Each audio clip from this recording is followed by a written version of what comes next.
a experiencing that trap over at the mill.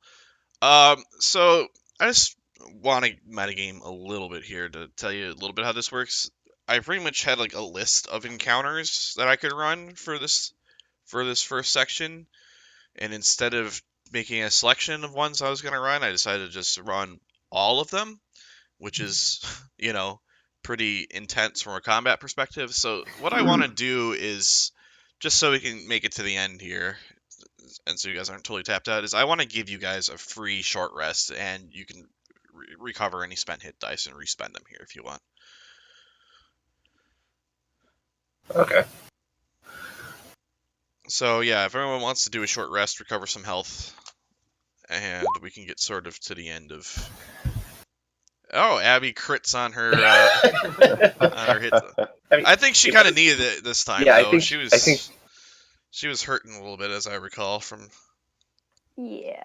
Yeah. Oh, It's I'm surprised that any of us have hit dice to roll. That's He what said I'm it was a saying. free hit die. I gave Oh. gave it for everyone to recover. I mean, I didn't really need it both times. I was at 8 out of 10, but hey, I'll take a top off. Okay. Yeah, I still don't need it. Yeah, why not? Abby has a critical success, and I have a critical failure. What a waste. I only needed 5. I only needed 2. Okay. Is everyone good to go now? Yes. Sir. Sure. Okay. Okay, so you guys made it back. As you'll recall, there is this temple that is over here. And you talked to Governor Nighthill about it, and earlier he said it seemed to be holding up pretty good, but he comes up to you to tell you that that it looks like they've deployed a battering ram over there, and he's worried it's not going to stand much longer. So he'd like to urge you to go see if you can escort the townspeople out. So that's kind of where I want to start this. Yeah, we can get back into role playing here. So, how do you guys feel about this? Well, if it's a battering ram, how many people are left? I swear we've killed like an entire village worth of people. No, You've you killed a few. You misunderstand. It's not, what you would think. It's a ram that has been trained to batter down doors. It operates by itself. No, it is That's giant. the only It's way. definitely a giant steel post being carried by a whole bunch of dudes trying to smash a door in. But okay, With the front of it shaped like a ram's head. maybe. Actually, the front of it's probably shaped like a dragon's head because that's what these guys are probably all about. Well, we've come this far helping. May as well go all the way. Well, thank you. We really greatly appreciate that. Okay, so I would like, again, did you guys see where I pinged on the map there? yeah, it's down here, right? Yeah, Wait, Yeah, yep. There you go. Okay, I'll tell you this: the back wall of this, like out here, is damaged, so there is room to slip in there. So yeah, you guys can plot your approach however you see fit. Through the trees. So before we Probably leave, down through the passage into the trees, I'd imagine. Before we leave, I would like to ask the mayor if he has any information on the size of the advancing force and or the number, like how large of a battering ram we're talking. Like, did he actually see it, or what intel do we have? Well, he's just like, it's hard to say, but like, I saw a relatively large force around. It looks like there's a force patrolling around the outside of the wall, while there's a pretty large force patrolling around the outside of the wall. I don't know if you want to mess with those guys, but he's like, there's actually 2 entrances to the temple, and taking them in a straight up fight might not be the wisest decision, but you might be able to find a way to get in. He's like, you know what? You saw those keys that Oh shoot, what's the other guy's name? You don't. Who gave you the keys? Do you still have those keys that Escobar gave you? Yeah, no, the your dwarf head of security, absolutely, yes, we do. Yeah, he's like, let me see those. Pull out the set of Right, and just he's sewer covered keys. so yeah, he starts Not my flipping through fault. the keys, and he's like, this temple was a secondary like rally point for the um for the village, and as such, they gave us an extra set of keys for the doors there. And he's like, ah, yes. And he isolates two of them. He says there are two brass keys. One of them is slightly larger than the other. He's like, this big one is for the front gate of the temple. The smaller one's for the back gate. Um, I don't, you can try to get in any way you see fit, but there's probably a couple dozen townspeople inside that temple, and I'd really like to get them out and get them safely here. Well, I feel like if we're gonna have a plan of ingress, we need to have a plan of egress as well, especially if we've got a few dozen townspeople who are unarmed on our heels. So, Uh, what do you guys think? and Governor Hill also speaks up and he says, it looks like most of the raiders have cleared out between the raiders you've taken care of and the raiders who have just left. Um, it looks like security's getting pretty thin. I don't. Our guards have been watching the stream and stuff. It doesn't look like anyone's been patrolling down there for a while. It looks like really there are still some large enemy forces left, but they're mostly in large clusters in major areas on the streets. Alright, so basically, we either need to go down the main streets and just clear out the remainders, or we try and sneak everyone out through the back. When you say that again, Governor Hill pipes up and says, I certainly wouldn't recommend going through Times Square through Town Square because it's still pretty thick there as far as enemy forces No, are I meant concerned. here, let me ping it. I meant this area down here, not up over here where we last saw the, He's like, purple it's like lady. most of the streets are pretty clear, but it does look like they've got still a pretty significant presence over by that temple. So you might still want to be careful. Well, I don't see why we can't use that tunnel that we cleared out earlier to usher them back into the keep. I agree. He agrees. Governor Nightingale agrees as well. That's what it's there for. So why don't we go back down the river like we've been doing, and then just escort them back the same way we came?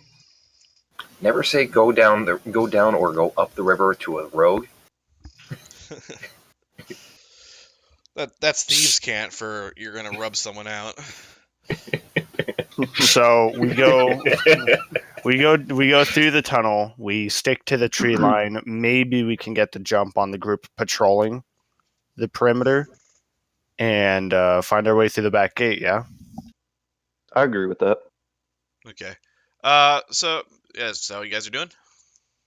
I think that sounds I good. see that's the best plan of action. Okay. So yeah, you guys kind of arrange yourself as you go down to the river.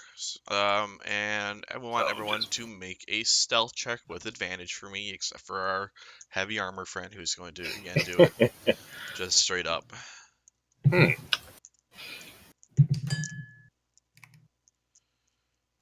Oh man, Mm, this Could've is a been sign worse. of things to come. And of course, Okay. Okay, so yeah, I'm gonna say you guys all pretty much make it. You're aiming for like here-ish, yeah? Like, Mm-hmm. okay. And with that, it's time to move everyone over. Oh my well, goodness. Okay, so here, so I'm not gonna move everything specific. So you guys are like down. I should probably have grabbed your tokens, huh? That would have been helpful. no, I'm on top of the temple. That's where I came in. I was gonna say I'm already strapping the Semtex to that back door. I mean, Where we won't is know what hit. everyone Just draw else? me. I only grabbed 3 people here. Yeah, I know I'm not level Where are the 3 rest yet, of but the I classed tokens? as an assassin, so I'm just going to go back behind this group here and just start slicing them. How many tokens did I get here? I got 3. Where are the rest of you? Am I still in the keep? No, you're not. Which is where I thought you might be, but I don't see you. There's too much noise on my screen here. Hold on. I'll just grab you off the front page because you should still be there. Here, grab all 5 of you.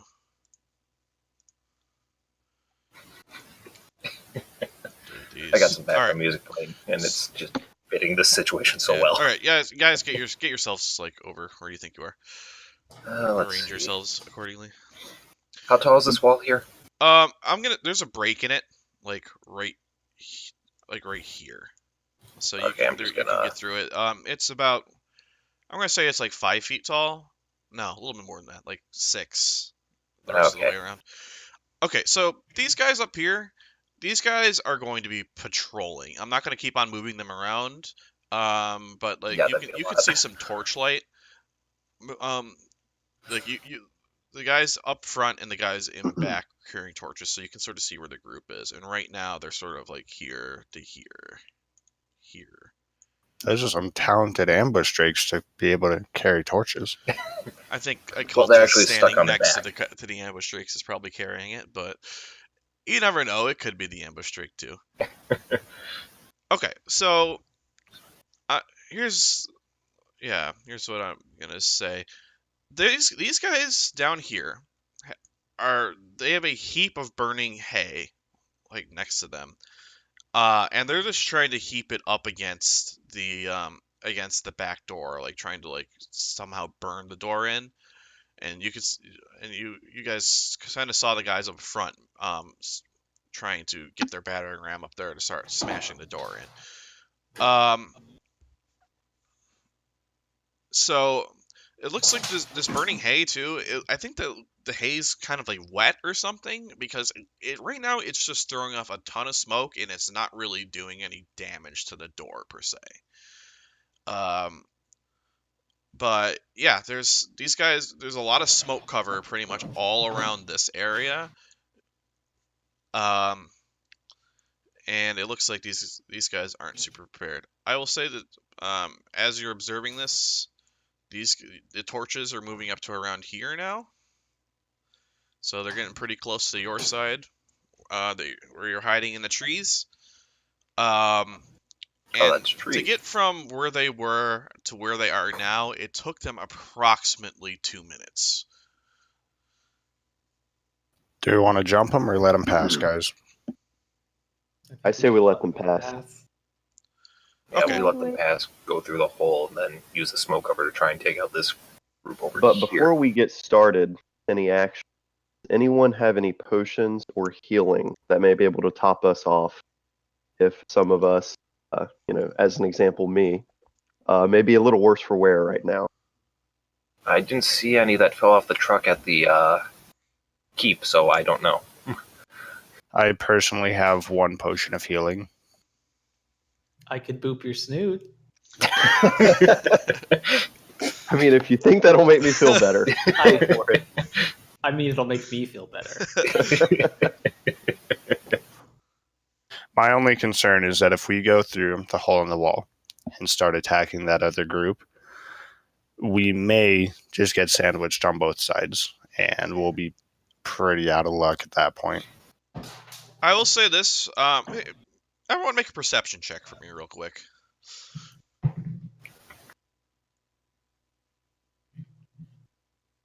Too much smoke.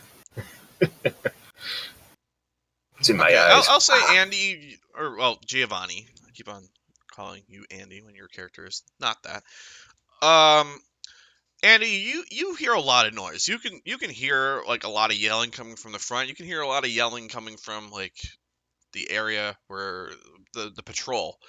There's enough noise here that you suspect that you can go in and make some noise without it necessarily being picked up on. All right.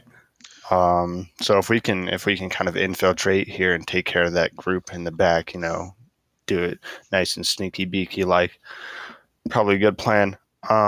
Lucina, do you think you could get up to the gate and take a peek in real quick and see if there's anything else that we're not aware of in the courtyard here? Maybe someone hiding or resting under the trees.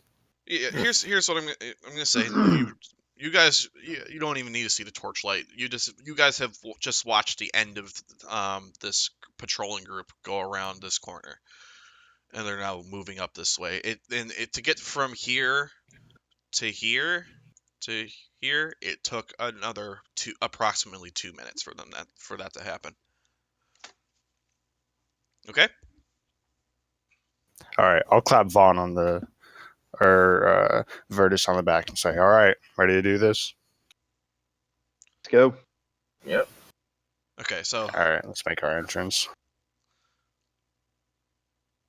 And as I'm walking up to the gate, the wall, I'm going to use my last point of lay on hands on myself. So I'll heal Okay. 1 hit point. Okay, so yeah, you guys go in and peek around the wall, and again, you get a closer look at what these guys are doing over here, and in fact, they don't seem very focused on anything. They're just throwing heaps of burning, hay that's wet burning hay onto the door, and you get another pretty good look at the door. It doesn't really look like this is doing anything to the door. Whatever this door is resisting the fire. It doesn't seem like a particularly hot fire, and again, it's just throwing off plumes of smoke that are pretty heavily obscuring your approach here. You guys look over here, and you don't see anything. But just if you look around the corner, you see this guy pacing a little bit, or at the front, and I just want to show you what this guy looks like, so you have an idea. Where my player? I would imagine that he's a rather dashing fellow. Yes, he's running very fast. Thanks, Dad. He looks like this. Oh boy. All right, let's not. What even is that weapon? I can't even figure out Let's how you not hold tangle with that. him. It's like scissors that are open. Just what? All right, so I'm gonna elect that as he paces behind the building, we just get a running surprise attack on the guys on the back of the building here. I think between all the noise and the smoke, if we are a little stealthy about this, we may all be able to get surprise attacks off. Okay, so yeah, set this up. How do you want to do it?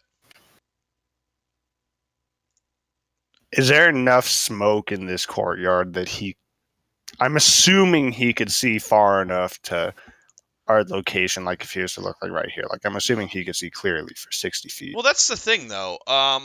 Yeah, does he have night vision? There is pretty. I don't think he has anything special vision-wise. Yeah, I mean, we wouldn't know. I'm just asking because that's something that hasn't really been brought up. I mean, rather. I don't think so, actually. But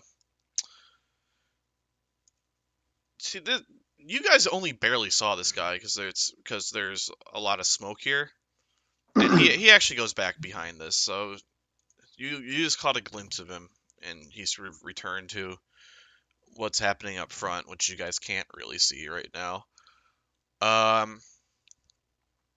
But yeah, really, I think you guys are more or less just need to focus on what's happening at the front door here. Or at the back door, rather. All right, let's take care of him. All right, so how are you making this approach? And who's doing what? I guess Vaughn and I are going to lead unless our rogue wants to. I guess if you want to take my spot, go for it. I was going to take the shot, not take the spot. It's going to stay back a bit. Yeah. Let's at least get inside the wall. Maybe not be in my line of sight there. Just don't critically fail and you won't hit him. It's fine. We both know that's not a good idea to hope for me not to crit fail. So, could we maybe sneak up behind the two cultists in the back and, we'll kind of We'll back attack him as you take a shot at a kobold. How's that Right. sound to you? I can do that. All right. I'm gonna. Oh, goodness. I So- look at our heavily armored friend and say, "How I am sneaky are you stealthy. feeling?" I think what I'm going to do, given I'm not the sneakiest in the world, is wait until you guys attack, so you can melee, and our rogue friend here could try and hit them with an arrow. And then as soon as I see that arrow flying, I'll start running as well in for an attack. All right. I'm good with that. All right. Well, okay. Anyone who's planning attacks, you can make them. So whatever order you just decide that in, yeah. Well, did we have advantage because it was a sneak attack? Nope. That's a big old. I hate no. this stupid Your gnomish bowstring creation. comes off the fucking thing again. You need to fix This- that thing. okay. Oh Okay, my Never God. ever buy a bow from a gnome. They don't know how to make anything. All right, I'll let Giovanni take his next here. Okay. Talia hits. Who were you aiming for, Talia? 1 second. And thanks, guys. You jinxed me with the whole. Oh, you won't crit Back guy fail. on the end. This one over here on the end. You said on the right side. Yeah. All right. Roll damage.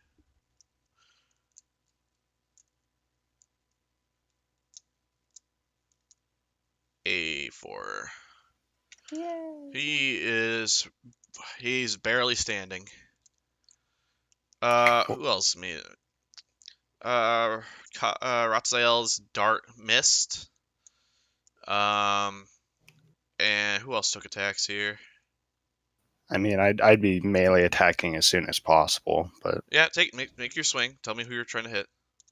Yeah, I'll have you move in first, and then after you swing, alrighty. I will go ahead and we'll go right here, and I'll attack the guy just to the corner of me here. Okay. 13. Hits. Really? Okay, cool. 9 damage. He's dead. Tell me about your kill. so I'll kind of approach as I see the projectiles start flying through this smoky courtyard. I'll kind of go up and tap on his shoulder and say, "Oi, Susie!" And as I do, I'll run him through. And his friends turn and say, his name isn't Susie. Oh. That's Suzanne. Okay. Vertus, you're making a surprise attack tier 2 on someone. Oh, yep. So I'm as soon as I see him tap the guy on the shoulder, I start running in for a follow-up attack, and then the guy just slumps over. So I don't know what to do. I look over and I just swing at the guy to my left. Okay. I'm gonna make an attack.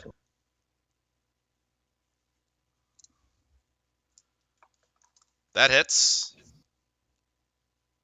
5. That does not kill him, but he's bleeding pretty good now. Okay, so everyone turns around pretty alarmed, and they've realized shit's kicked off, and now I need everyone to roll for initiative. Make sure you click on your token while you're doing it, so I don't have to do stuff. There's that nat 20 I wanted Oh. later. I wanted that Hey. earlier. Because then I could have gone through maybe like 3 people. Yeah, it's the second one I've rolled today. Hey, at least you didn't roll it on the attack. Fair enough.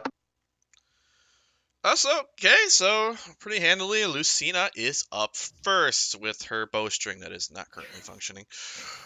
Yeah. Alright, well, since, that's never gonna happen, and I don't... I don't trust waiting for the guards to come around to not see me. I'm going to... Let's see. How far is that? 1, 2... No, that's a bad idea. I'm just gonna... move... maybe... here, I guess? Alright. And go for a swing with my short sword because I'm not gonna take 6 seconds to put on my short bowstring. Okay. I need some glue for that. Maybe I should have. That does not hit. A double 2. All right, Giovanni, you're up. Alrighty, I'm going to move up a space and attack the kobold to my northwest here. Okay. That hits. 13. 6 damage. Kills him. So while everyone else seems to be struggling here, I bet you're just wasting fools. I am a dancing blade in the wind. Okay. Let's see here. I'm gonna say this one who immediately got hurt, like freaks out, and his first instinct is to run into this corner. You make an attack of opportunity against him as he does so. 13. Hits. 11. There was no way you weren't gonna do 1 damage, so he's done. How'd you roll a 0? This one's gonna step up and try to hit you. And he's going to make an attack roll. How does 14 treat you? Does not. Alright. That catches his armor. This one's also going to run up and try to do the same. And he's going to make an attack with advantage because his buddy's helping him out. I'm going to point it out. Last week you said 90-degree angles weren't going to do it. He doesn't. He's not flanking on you. Kobolds have something that we call pack tactics, where here I will explain it. The kobold has advantage on an attack roll against a creature if at least one of the kobold's allies is within 5 feet. So, of the creature and the ally isn't incapacitated. So literally, the way this works is kobolds are inherently good at working together, and they gain advantage just by virtue of the fact that you have 2 people engaged on it, pretty much. Got it. So he is going to hit you there, and he is going to do only 3 damage. So, that's how that works. So yeah, as you'll recall last week, I made a lot of exposition talk about how these kobolds were sort of rolling around each other and kind of distracting you. Well, the other one's attacked. That is literally what I was trying to describe there. Got it. Cool. This one's gonna come around the side and take a stab at Lucina. What? No, you don't want to do that. I think he does. He only rolled an 8 though, so. Yeah, that's not gonna do it. What's your AC? 14. All right, this one's gonna do the same. No, he doesn't. Hey, I appreciate you taking all these hits for me. It's pretty nice of you. In before crit. That's a 20, so. Stop it. Just stop it, whoever said that. I already have he bad does luck. 5 damage. That's half. Sure is. Yeah. About that. The kobolds are done, and Rothsile is up. I will cast Eldritch Blast on this one. Okay. This is why I'm a ranged fighter. 17. Hits. D10. Where's my D10? There it is.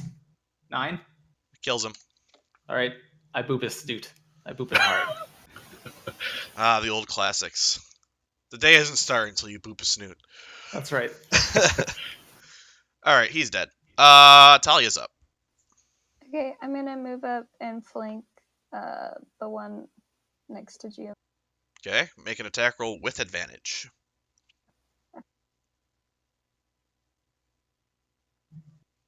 That hits. Kills him. Nice. I just come up behind him, and I can't reach his snoot, unfortunately. So I'm just gonna whack him in the back of the head. I mean, they have big snoots. You could manage it somehow. How would that even work? You just reach your pole above him and jab down. Yeah, I guess that's short, so maybe. Okay, next up is our cultist friend here. who isn't terribly thrilled with Virtus for stabbing him in the back. So he's going to take a swing at him. You're repelled and you're supposed to be honorable.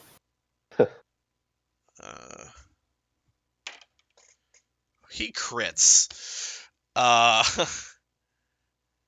Let's see here.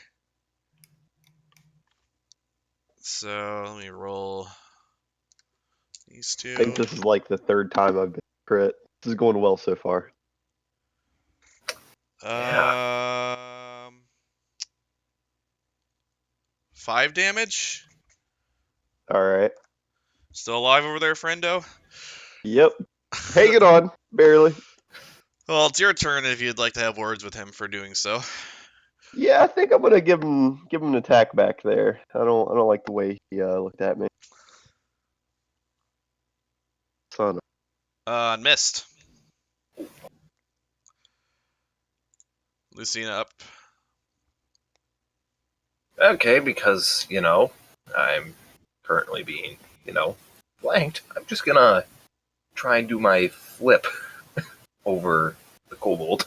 All right, make make a acrobatics check. Yep. Oh yeah, that'll do it. I'm glad because Where do you want to be? Yeah. I mean, if that guy wasn't dead, I was going to try and flip over him and land on the wall, up and away from danger. But no, I'm gonna just flip right behind him and then All right. go for Make an attack with Go for it. advantage. Yep. Yep. What's with me rolling the same number for? Oh man, that's 1 in 400 chance. I've done it twice. Your dice are broken. I guess. All right, let's see damage. Oh Is yeah, that 7? that'll Let's kill see. him. Goodbye. All right, Basically, I just describe jump that. on his dude. You just pounce over Snoot and crush it with your short sword. What's happening here? Yeah, basically, jump up with the jump up, kick off his snoot, and then stab him in the back as I flip over him, and then pick my short sword up as he falls to the ground. Okay. Awesome. Okay. Giovanni, you're up. Cobalt above me. Okay.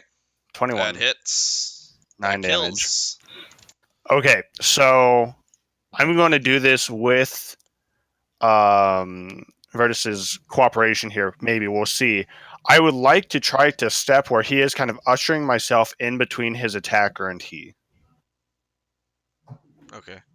If he would be, Hold on. Describe that again. I'm sorry. I'm not sure I totally understood. I would like to slide myself between where Vertus is and his attacker, which would displace him if he would be okay with it, but to get him out of the way. Virtus, are you okay with that? Will the cultist get an attack of opportunity? No, If- because okay. I Okay, think he then I'm okay might with get one that. against Giovanni though. Actually. That's fine. Okay. Yeah. Yeah. Do that, and I'll roll a reaction Alright. for him.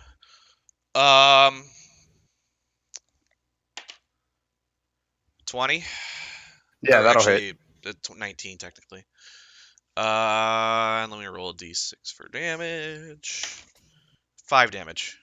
Okay, and after that, I'm going to go ahead and use my second wind to heal off. So how much was that? 6? Wait, hold on. Second wind is that a bonus action? Bonus action, correct. Unless you don't want to let me, which is also fine. No, I'll consider what you just did right there a movement action. So no, you can take a bonus action. Yeah. Okay, sorry. Was that 6 damage or 5? It was 5 damage. I rolled a d6. I got a 4 plus 1. And I'll heal for 10. Okay. Next up are our kobolds, but they appear to all be dead at the moment. So Ratzael, you're up. I'm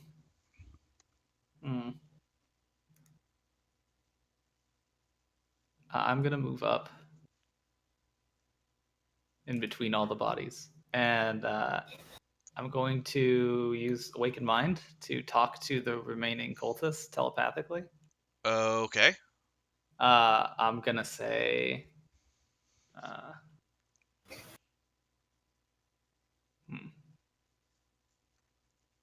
I'm gonna ask him, what are you doing here? Why are you back here lighting fires that obviously don't appear to be doing anything? You trying to smoke them out?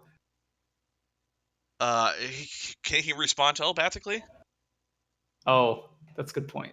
I'm serious. That's good. He just says No. yes. He can't respond telepathically. It's like one way. He's like, what's that? What's in my head? I can't. He starts kind of freaking out a little bit. God, is that you? It's gonna be my turn. Okay. Talia, you're up. You don't know that you didn't hear this conversation just happen, so all you hear is this cultist like yelling for, like freaking out for no apparent reason. Mhm. That is such good warlock roleplay. That's awesome.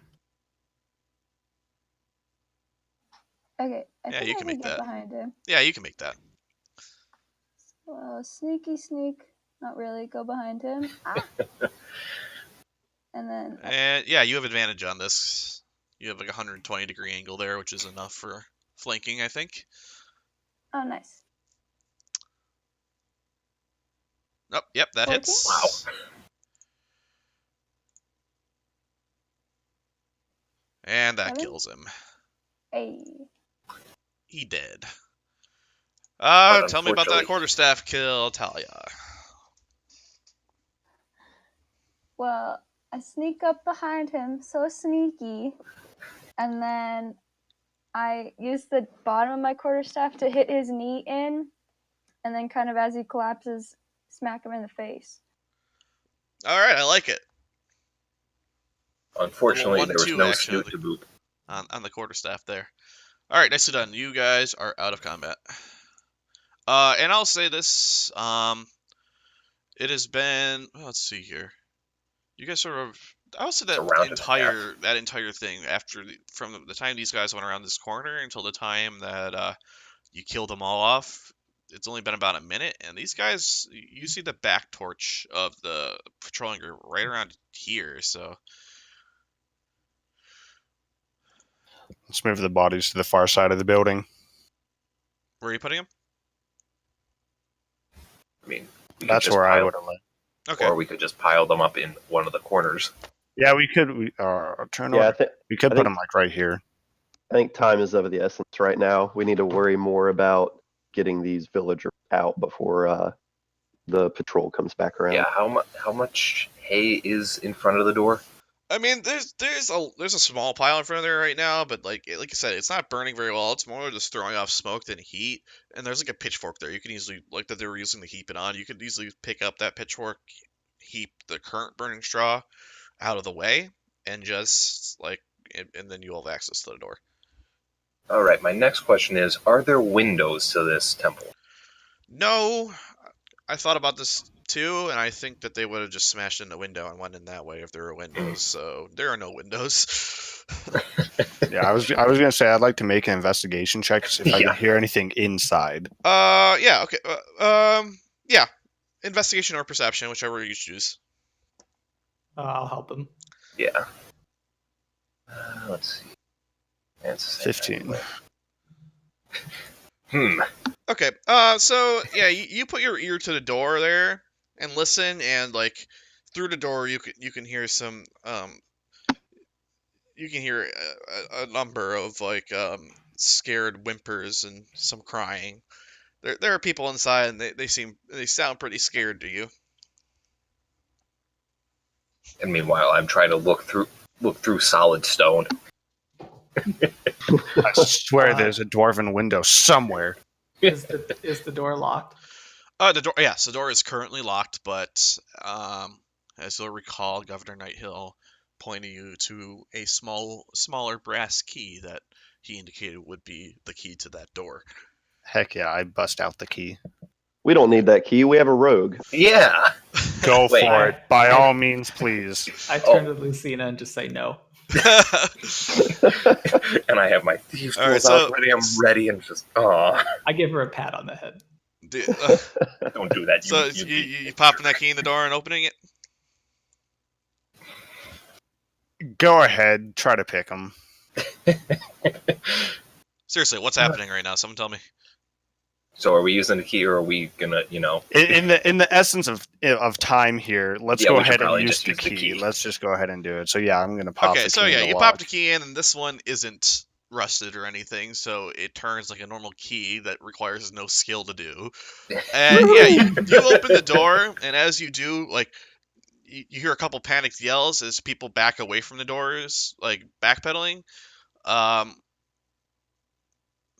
Because the and you look around and you see a couple dozen panicked-looking people inside this temple, um, who are clearly concerned that you're here to end their lives. Whip out the sigil you were given. Yeah, let's go ahead and present that to them.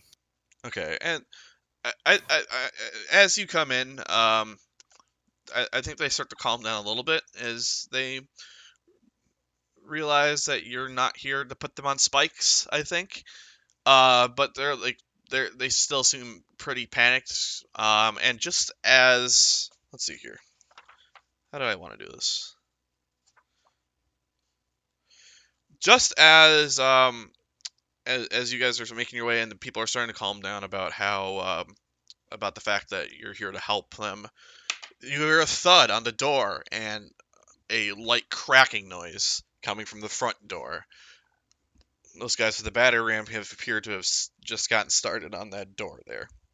And I'm going to say, everyone, quickly this way, and try to start ushering them out the door. And yeah, we need to get them out fast.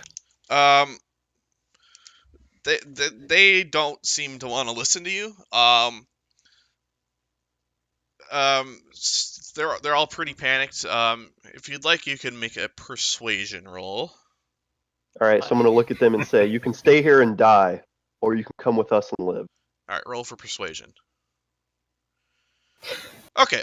And they're like, okay, well, listen. What do you want us to do? But before you can give an order, you see in the sea of panicked people, there's a single half-elf man who seems pretty calm, and he stands up and he says, and he walks up to you and says, I agree, we need to get these people out of here, but there's a pretty large patrol outside, and there's a lot of us. You guys managed to slip in here pretty easily, but I don't know if we can get the entire temple evacuated without some sort of distraction going on up Oh, front. distractions.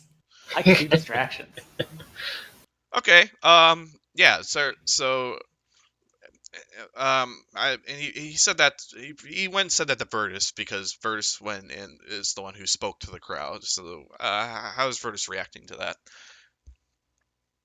I agree. We definitely need a distraction. We can't have us, getting caught mid-escape. So I'm going to turn to the group and say, what should...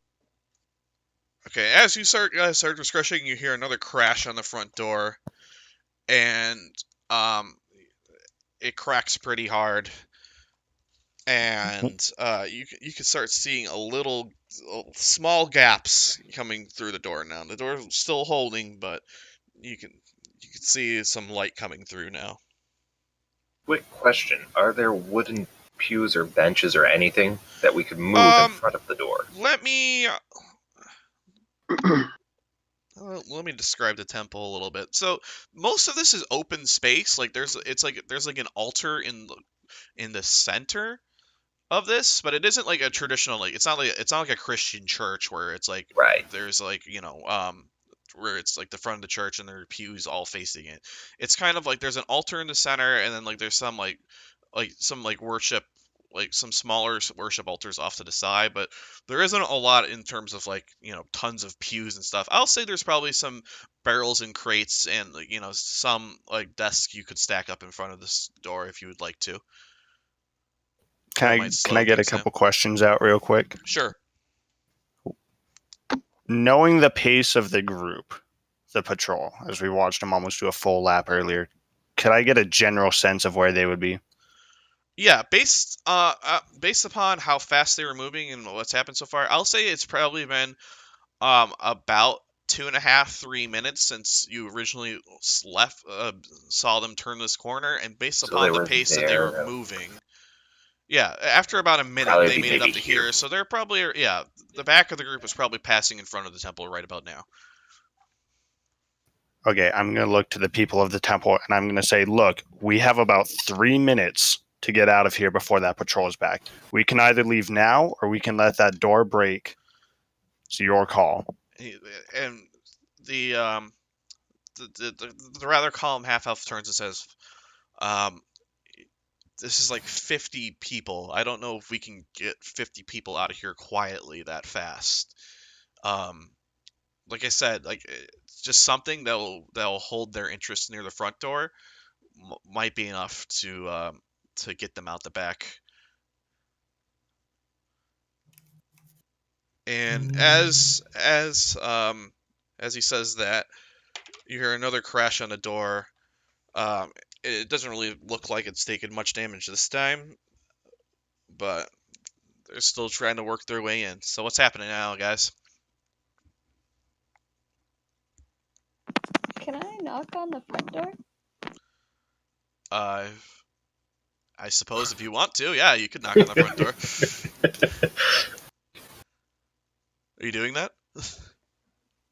I feel like it might be an okay distraction if we've got no other plan.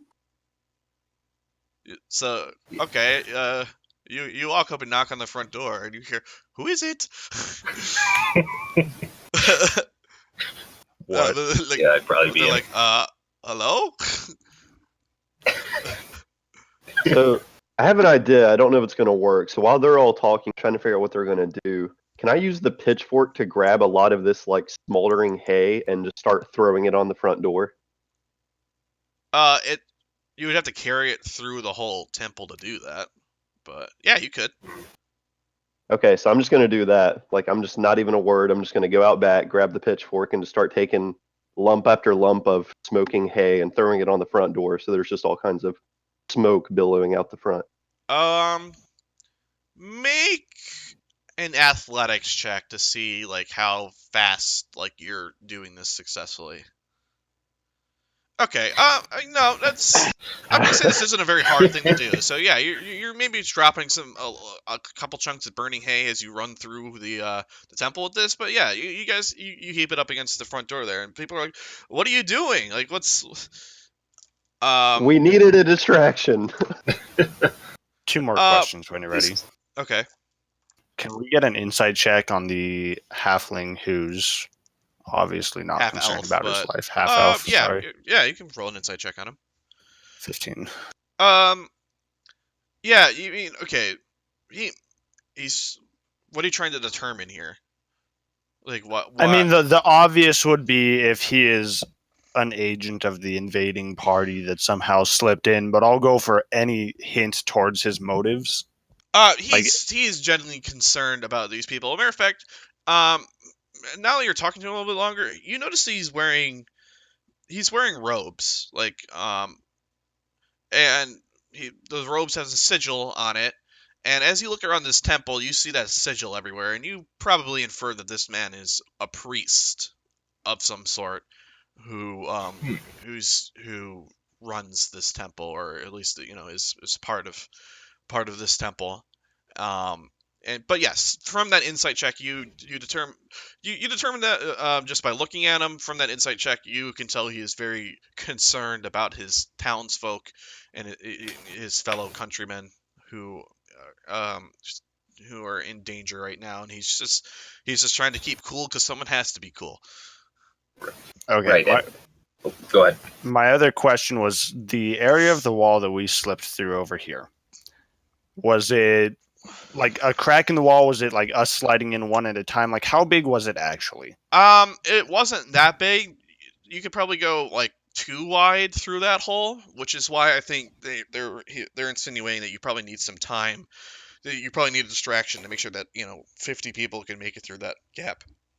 Great. How well from the back door here can I see through that hole in the wall? From the back door? Correct. Is it wide open right now?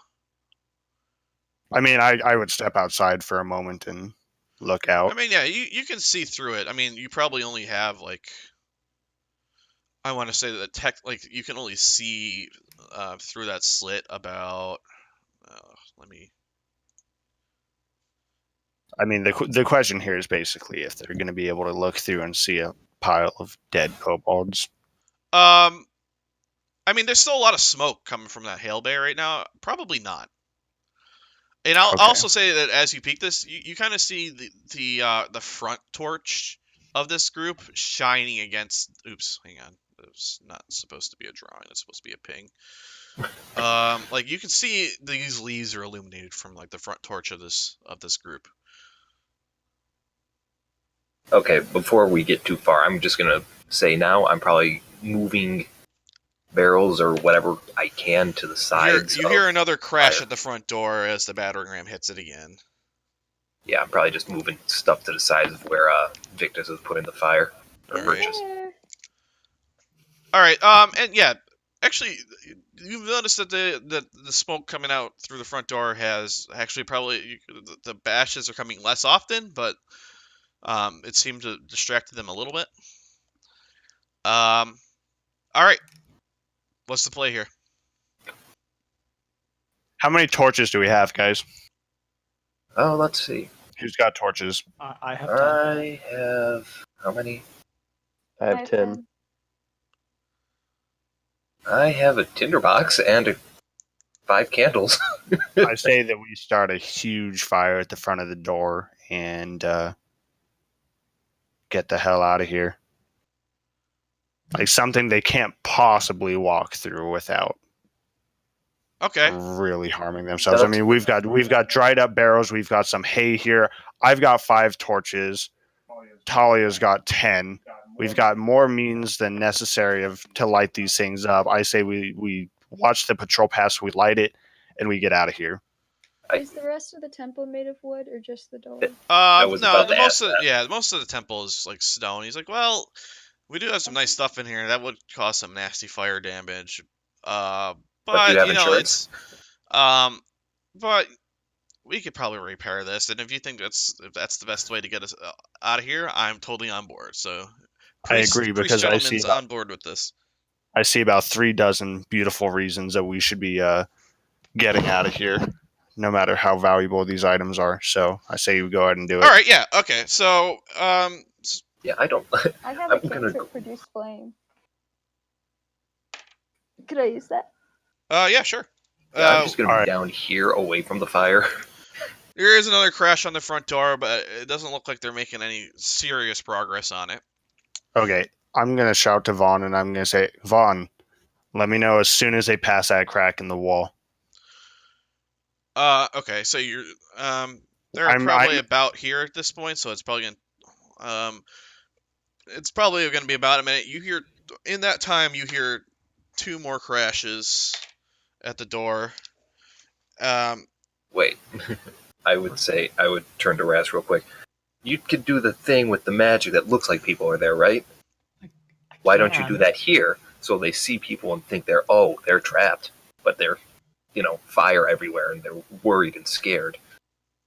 There is some limitations on minor illusion. Yeah, I don't know. I could make one person look like that. Well, put them by the door. That's where it matters. I don't know how effective that's going to be if we have a giant bonfire in front of it. I'm going to say that the giant bonfire is pretty heavily obstructing things anyway, so... Oh, okay, I guess we lit the fire. Okay, sweet. Make sure to mark those torches off your chart, guys. We're using Did you throw all of your torches in there? Did you throw them all? I've got 5. I'm putting my torches on there. I mean, I'm sure we can get more back at the keep when we get there. I don't think torches are going to be in short supply. I'm going to say this. You guys got a pretty big fire going on right now, and where these guys were approaching to about here, you actually see the light reflecting off the trees reverse and go back this way. And they kind of run up there. So whatever you guys are doing has certainly caught the attention of this entire party. I say we go. Now's our chance. Okay. All right. So yeah. Sure enough, as you say that, the priest, who was talking to you, says, "Okay, everyone, now's the time. Let's go. Into the woods and down to the creek." And sure enough, he stands by the door and he starts ushering his flock out. And everyone starts making a break for for the tree line there. And in that time, you hear another crack or two at the door. And it does some damage, and you can start seeing some pretty significant damage on the door coming through. But it's still holding as the last townsperson makes their exit. This door is better than the door at the keep. Sallyport. Mm-hmm. Yeah, this door's made of mahogany. The other one was made of birch. See, that's why. Okay, so yeah, you got some townspeople waiting in the woods for you. What are you guys doing? Shall we get Gonna follow after him. Yeah, you guys lead. I'll be the last one out. Okay, I'm gonna move you Right guys then. back to the town map. And again, I don't know where some of your tokens went, if you guys can find them, but Oh, that's Your weird. token. I don't know where my token went. I was right by that. Oh, Yeah, you were right on top of me. You were right under me. oh, that might have something to do with it. Okay, so yeah, you guys got someone want to lead the townspeople? All right, so we'll just lead them up along the river, so we're hidden by the trees. Yeah. Go ahead and again make a stealth check with advantage. Right, I was about to say, I'm not going to lead because I'm a stealth.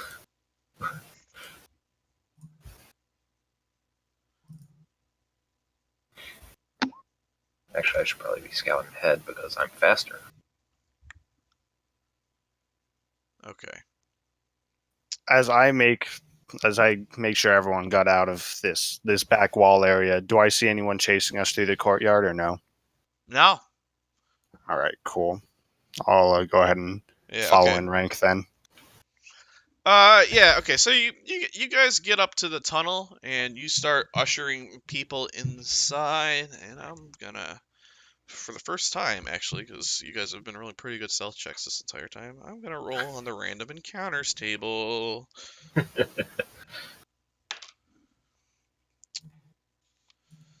And let's see here.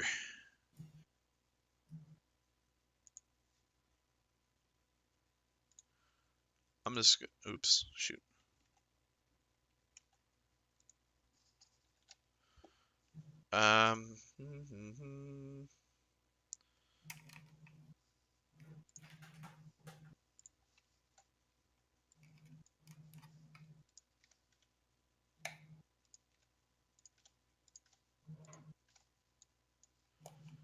A legion of rats approaches to defend their How homeland. did you know?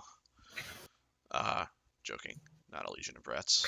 It's the rats, they're back. They brought friends. They pour over themselves as they exit the tunnel in anticipation of your arrival. Thousands more collapse over their fallen comrades. Friends. Okay, so this is. I forgot to give you XP for your last battle too. That was, shoot, how many people was that?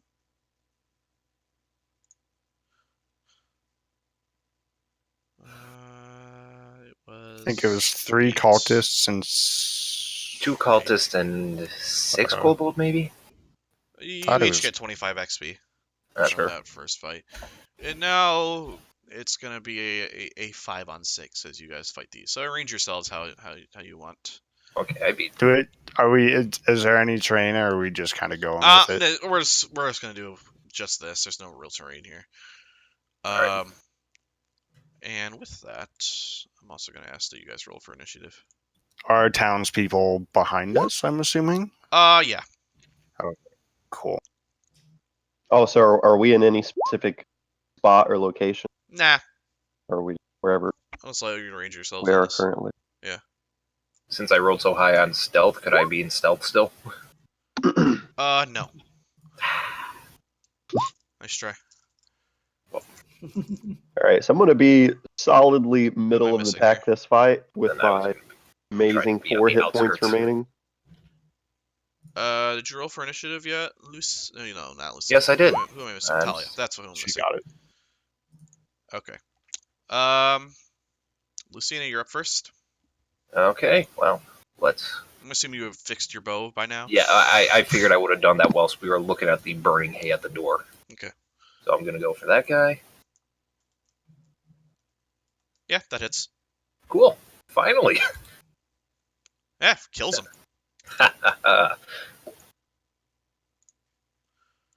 Half the time it works all the time. Okay. With that, these guys are up next. How far away are you guys right now?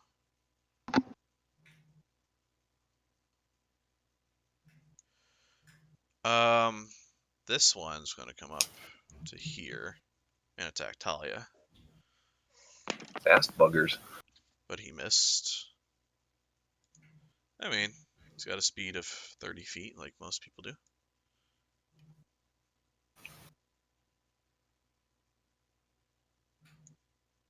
Yeah, I think I'm the only one here who has 35.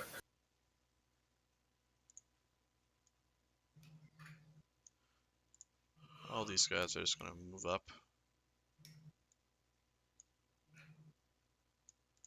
Alright, that's their turn. Giovanni? Oh, I forgot this one. Sorry. Wait, why are there... They're budding. multiplying. One, They're two- budding there like there should have been sponges. 6 total, and yeah, there's... Okay, I had an extra one somehow. I see one spawn out of existence, and I raise my hand and I say, "Go back from whence you came." And he does. Just a- different existence. It's just a All dark right. portal. Okay. Little did you know, you thought I was a fighter. All right, I'll go ahead. I'll go ahead and I'll move down here. Yeah, I'll go ahead and attack him. 22. 12 points. Super dead. This rapier is magical.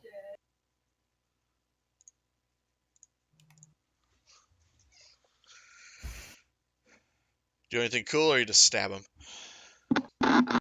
You know what? I think I'm going to let this guy have his dignity. I think I'm just going to walk up and I'm sure as he readies an attack as I advance, kind of just parry it off to the side and run him through. Okay. Vertus? All right, so I'm just going to run up to this guy and attack him. Okay. 13 Hits! Just barely, but it does. and 6. He is pretty bloody, but he's still standing. Talia? Okay, I'll step forward and try and finish him off.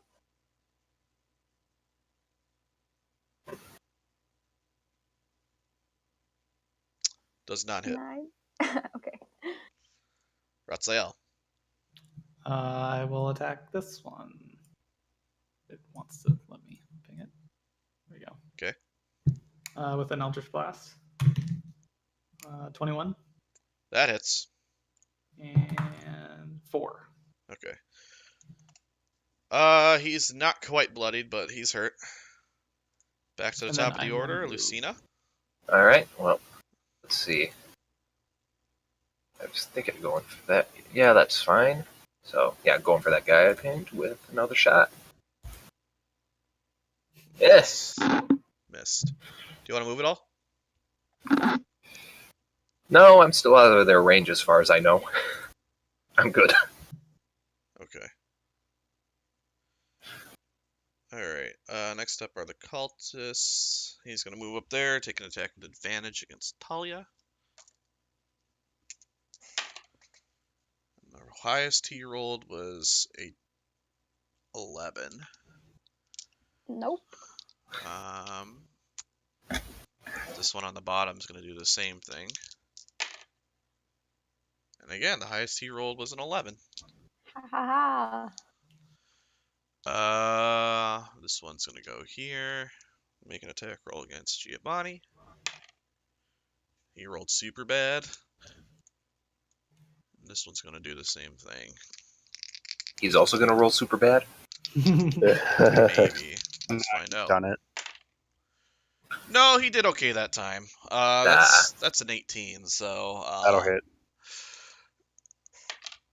It only does 3 damage, though.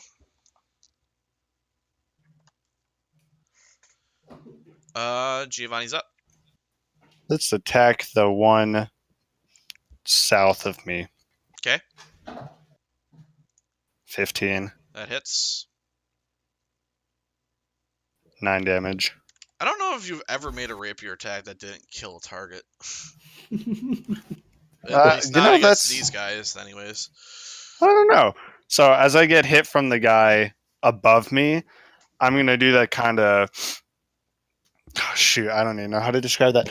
I'm going to toss my rapier basically through the blade of my rapier, lead it through underneath my armpit into the chest of the guy behind me. Oh, okay. So I know you're what you're facing doing. north. Yeah. You guys know it. I don't know how to describe it. No, I got it. You're doing some Cirque du Soleil stuff right now. It was Pretty dope. much. That's all that needs to be known. Okay, Vertus, you're up. All right, same thing. Just attack the guy in front of me. Okay, you realize if you just move to here or here, you'd have advantage on that, yeah? Okay. I didn't have to Forgot do that. But Forgot the whole right angle thing doesn't give that. All right, yeah, so I'm behind him, so we're flanking. And yeah, that's a good thing you did it. yep. Now watch me roll like. Oh, there we go. Okay, 7. He's dead. He was already hurt. That was the one you slashed before, so he's dead now.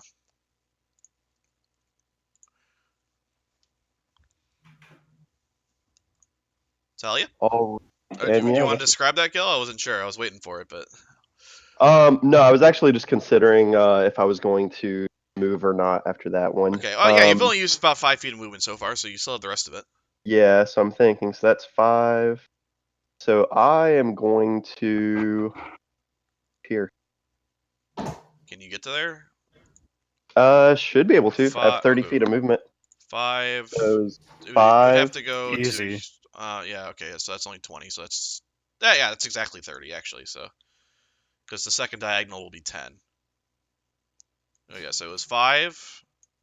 Then plus 15 plus 10, so... Yeah, you got it. Talia's up. So I get advantage, correct? Yep. Okay, I'm gonna hit the one there then. Oh, just barely, but yeah, it hits him. Okay, cool. For 5 points of damage. Just enough to kill him, too. He's done. Woo. Yay. And then I'm gonna move down and go behind the one that's attacking Giovanni. So down to here. Yeah. Okay. Ratsael is up. I will try to boop his snoot. Okay. 22. Oh, yeah, that hits. 5. He is bloodied, but still standing. He was at full health before. All right. Well, Back to the top of the order. I don't think I need to call out my shot because who else am I going to? You're right. I'm a shooting Raz. No. Well, if you made a melee attack right now, you would actually have advantage on it, but... Oh yeah, that's right. I'm still not sure I trust that. Alright. Not sure if I trust your bowstring. Hey, that doesn't hurt you. That hurts me because I'm just like, oh man, I really should have gone for the extra. Crit fail on another bow attack. I'm actually gonna break your bowstring. You're gonna have no bow until you fix it. That actually might be for the best. No, I'm gonna move in and. It's happened 3 times already. Yes. Oh my god. He had advantage. It's okay. It hits. I don't. This is why I'm a ranged fighter. I should have been a ranger. The bowstring. The bowstring would have snapped right there. The bowstring snaps. Yeah, you make your attack with your short sword, but it's weird. Your bowstring snaps. No, it doesn't happen. But yeah, roll for damage. Okay, he's dead. Oh man. Okay, so yeah, you each get 30 XP from that, and we're just gonna clear this whole random encounter. I heard 3 XP, 30. 30. Okay. How much did we get for the previous one? I don't remember. 25. Okay, so 55 total between the two. Oh shoot, we Yes. forgot to loot the guys at the temple. I guess we didn't Yes, have we time. didn't have time. Let's You guys loot wanna these do that? guys. Okay, well, let's see here. Let me roll a d20, see if they have any loot. And I they still do. I've still got the tally going from last week, guys. Okay, good. Yeah, I got They have unofficial. 60 gold worth of stuff. Some Ooh. gems and So that brings us to 260 total worth. okay. Back to the main map. So yeah, the townspeople who you're leading watch you handily deal with these guys in about 24 seconds, and they're impressed. And yeah, you guys make it back to the keep just fine and start shuffling everyone in. So yeah, you guys did okay. Let's see here.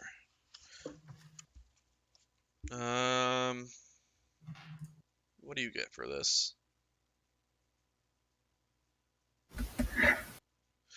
You each get 100 XP for rescuing all the villagers without any of them taking casualties. Cool. Sweet. 715. Neat. How much is it to get to level 3? I think 900. it's 900. Okay. I don't necessarily want you guys getting to level 3 before the next episode, so that's good. Well, I was going to say, until we take another long rest after, wink, wink, we Yeah. can level up if we took one now. Could we just take 4 consecutive short rests? How much? Okay, you have. That's because I'm an elf. My long rest is 4 hours. You have 700. What? How much? 715. 715 for the people who that's shot fine. at the dragon. Okay, so yeah, you guys bring in the townsfolk, and at this time, it's approximately 3:30, 4 a.m., and the sky is starting to lighten a little bit from this very long night you guys have had. And Governor Nighthill comes and he thanks you profusely for your work, getting everyone taken care of and rescuing his town people. And from the town square below, there's some movement. Let's see here. From the darkness, a creature strides into the dim light of the dying fires around the keep. Although it's shaped roughly like a human, it is at least 7 feet tall, its skin covered in blue scales, its fingers bear wicked claws, and its face has the muzzle and reptilian eyes of a dragon. The creature stops about 80 yards from the main gate of the keep and scans the walls. A line of kobolds fan out from behind him with their spears. With their spears, they prod 4 human prisoners into dim light. You can make out a woman, a teenage boy in a blood-soaked tunic, and 2 children. Then the half-dragon creature hails the keep. Defenders of Green Nest, this has been a successful night and I'm feeling generous. Do you see these 4 pitiful, useless prisoners? We have no need for them, so I will trade them back to you. Send out your best warrior to fight me, and you can have these 4 in exchange. Shit. Okay, and just so... Alright, Governor, you're up.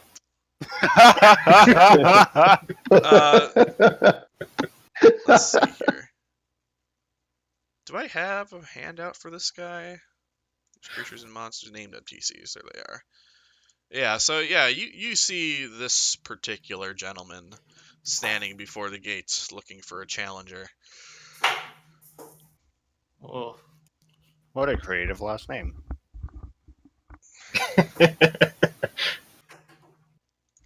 Oddly enough, he's just an albino, red, so... Okay, so, let's see here. Were we able to get a short rest before this happened, or no?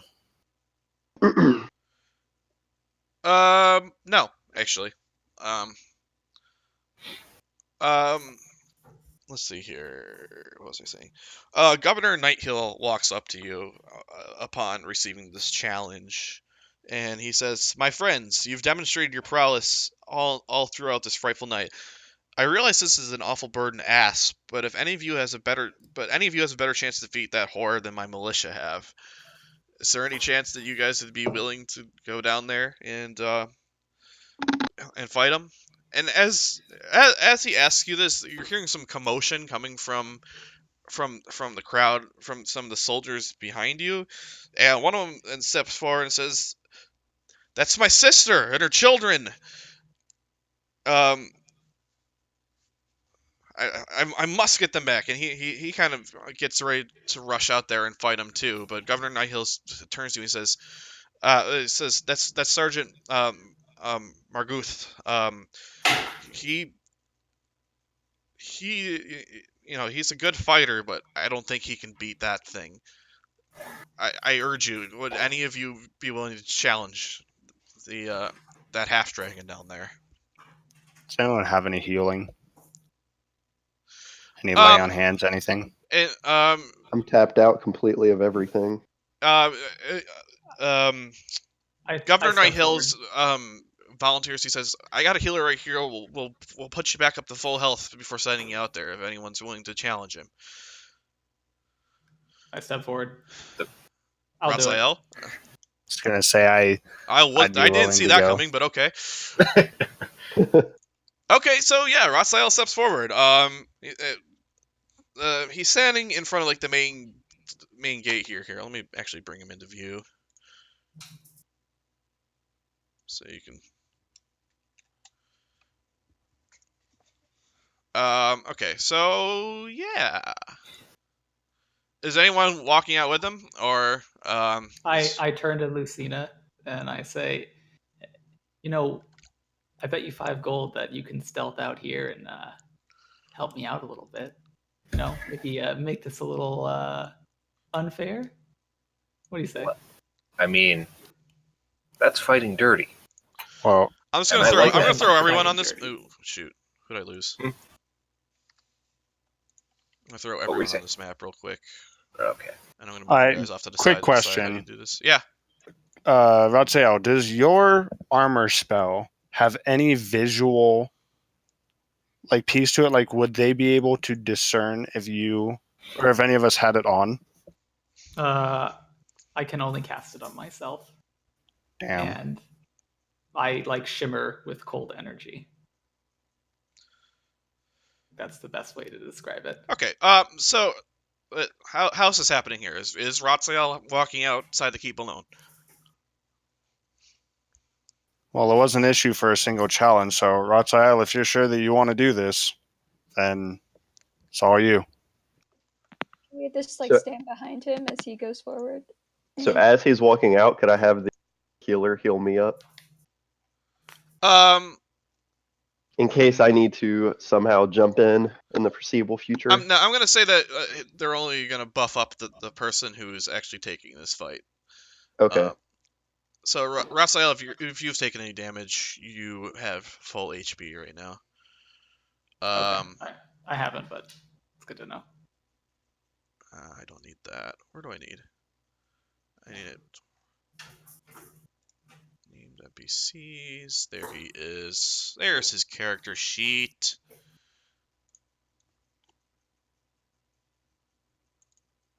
Okay. I haven't actually looked at his character sheet yet. He has a lot of shit. Okay, so yeah, he walks out. You walk out alone, and the half dragon looks at you, and he kind of laughs. He's like, "Yeah, I was expecting something a little bit burlier and wearing plate mail, but yeah, if you were feeling so confident, I gladly accept your challenge. I am pleased with this." He's like, "And as a sign of good faith, I'll release the children." And the kobolds step aside and push ahead the 2 children and a teenage boy forward, and they start walking towards Skip. He says, "But I can't have anyone interfering with this fight, so we're gonna keep the woman here until we're completed." And I start taking my leave because I don't want you cheating or anything. So yeah, these guys are out of here, and the kobolds again back tighten around the woman prisoner.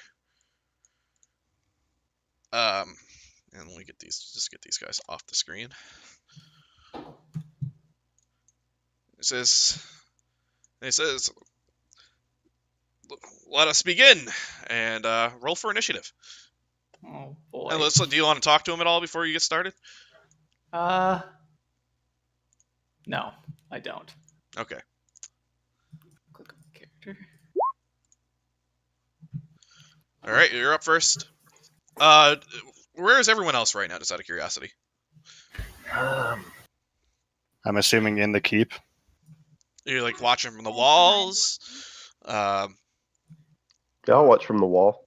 I don't Okay. know where that would be.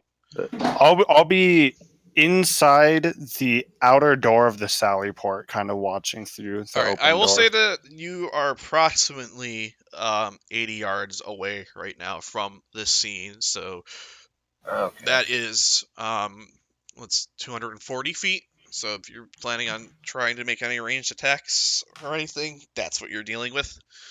But yeah, right now it's just a 1v1. All right, I will move. I want everyone to actually just roll for initiative just in case, just so and unless I'm going to assume that we skip you guys unless you decide that you're getting in there and doing something. Okay. Let me rearrange that in descending order. So I'm gonna skip Virtus here. I'm gonna say Ratsael, you get started here. All right, I'm gonna move back, and I'm gonna cast Eldritch Blast. Okay. Yeah. Roll away. 23. That hits. 3. Yeah, he takes the hit, and he's like, "I like your spirit. It was a good shot." And he starts to step forward. What's his speed? Doo-doo-doo. He steps forward. It's 30-foot line. How far away are you right now? 75 feet. And his speed is 30 feet. So he's going to move 30 feet forward towards you. And heft the spear at you. Oh boy.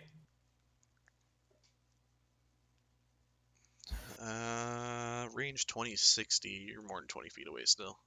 Yeah. So he makes this roll with disadvantage. That's...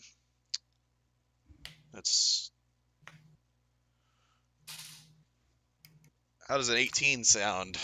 That sounds like it hits me. Oh, okay. 1d6. He does 9 damage to you. Oh boy. And he's gonna action surge and throw another spear. Regretting life choices. But Yep. this one misses. Okay. Actually, wait. What's 6 plus 12? How does 12 treat you? What's your armor class? That's 14. Okay, so that does miss. Wait, so does he hit me with the first one? Oh yeah, he hit you for Okay. 9 damage. That happened. All right. So As yeah. a reaction, I'm going to cast Hellish Rebuke. Okay. How does that work? So he has to make a Dex saving throw. Let me pull it up real quick. A dexterity saving throw. There we go. He failed it. Okay. He takes 13 fire damage. Okay. I'm very bloodied, bleeding out profusely from this spear. And our half dragon friend is still looking pretty healthy. The flames surround him and it singes him, and it hurts him. He definitely hurts him, but as the flames subside, he smiles and it says, "I like your spirit." And I shrug, say, "Well, I do what I can." All right, you're up, because that was a reaction. That wasn't. Should we all just run in? I mean, he did say he was going to kill that woman if anyone interfered. So I turn tail and I use a dash action and I run 60 feet away. Okay, so let's say you're 60 feet off the screen right now. He says, You're behind the gate. he shouts to me. He says, "I am not satisfied yet. If I do not get my, uh, if I do not get my duel, I will kill this woman." Can I retcon something? Sure. Well, Can actually, it I talk? depends. Sorry. It depends on Well, what you're about to retcon in, but I was gonna say as Rothschild went out, I would definitely be telling the healer like, look, you need to get me geared up to go. This is not going to go well. okay, fine. She heals you. All right. I'd be standing ready at the gate to go on a march out. And I'm looking for a better bowstring. Somebody a bowstring! All right, so yeah, Not made by a gnome.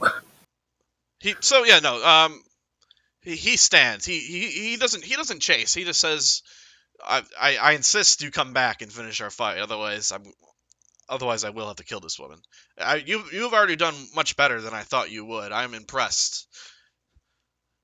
I wink at him and say, well, I think I've impressed myself, but I got what I came for, and I keep running. All right. Are you running straight back towards the gate? Oh yeah, I'm. All right. I'm not there anymore. All right. I'm gonna tell everyone in our party. I'm gonna be like, all right, get to the battlements and get those ranged attacks ready. Let's do this. Oh, I'm up there already. All right. Just if things get bad, you know what to do. Yep. Okay, are you going out there then? Yep. I'll tag out. You step up. He says, "Oh, all right." So yeah, you step forward. And he goes, "Oh, I mean, you're more the style I was looking at. You're a little bit burlier. You're not quite as imposing as I thought they'd send out, but you know, I was really looking for a one-on-one type thing, but I suppose I'll fight you, but no more tagging out, okay?" I'll look at him and I'll say, "Sir, are you well educated?" Well enough to kill you, I suspect. Here, I think you're wrong because I'm going to be teaching you in the art of battle, and I am going to ready an action when I walk out the gate to basically dodge out of the way of any spears. Okay. I mean, I don't know what you want to add to my armor class or anything, but I mean, yeah. I would. Okay, you're ready to dodge the way out of spears. Okay, that's fine because he's not going to throw a spear because you're pretty close to him now. So yeah, he's going to walk up and swing a greatsword at you. He critical fails, so he actually drops his greatsword. And he laughs at himself. He's like, "Oh, how could I be so silly?" And he pulls out a spear instead to swing at you. He gets 2 attacks?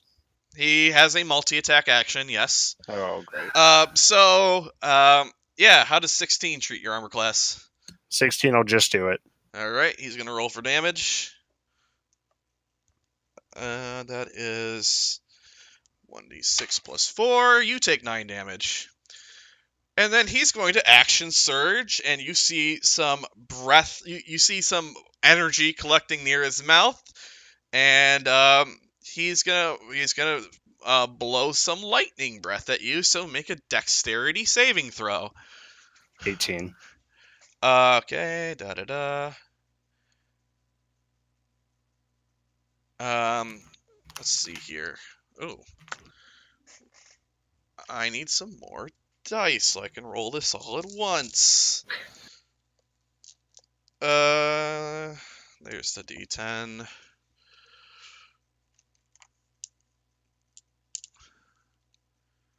So yes, you managed to get out of the brunt of it, but some of the electricity still arcs to you, and you take let's see here.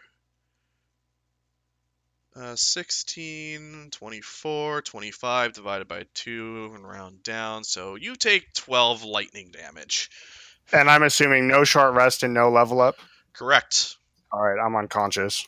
All right, you are unconscious. And he's like, all right, I'm satisfied, and he starts walking away, back to his kobolds, who start forming up behind him, and they just leave the woman there. Giovanni, make a death saving throw. 18. That's a success. Okay. Everyone else can react now if they'd like. I want to turn and run back to Giovanni, Okay. and I attempt to make a rudimentary medicine check to Yeah, try make to a medicine check. stabilize him. 2. Okay, you don't stabilize him. Is anyone else is anyone else close enough to run up and do something here? I mean, I don't know if I'm close enough, but I can take a dash towards him. Okay. I've got a pretty high initiative, so I can. yeah, same. I mean, this combat order doesn't really matter anymore. I'd probably run him down. So yeah, you know what? Let's see. Does anyone have any means of healing him? No. Can I do a medicine check? You know He's what? dead. Don't hurt me. He's dead. Giovanni, as Lucina comes up and tries to stabilize you, she pokes an internal organ pretty hard. Make another death saving throw. All right, that's a success. You have 2 successes. I'm gonna push her out of the way and try to help him. Guys, it's no use. He's dead. Okay. Yeah. Okay. Talia stabilizes him. I've never seen a medicine check so bad that I had to add an additional death saving throw. All right. So he's stable but unconscious. And I'm assuming you guys just sort of like drag him back towards the keep. I'll go out towards the woman. Yeah. And like. Yeah, she stands up and she looks pretty frightened, but she's ready to move too. All right, so I'll start helping her back to the keep as well. Right. We're just gonna I'll pick drag him back and seek out a healer. So yeah, as our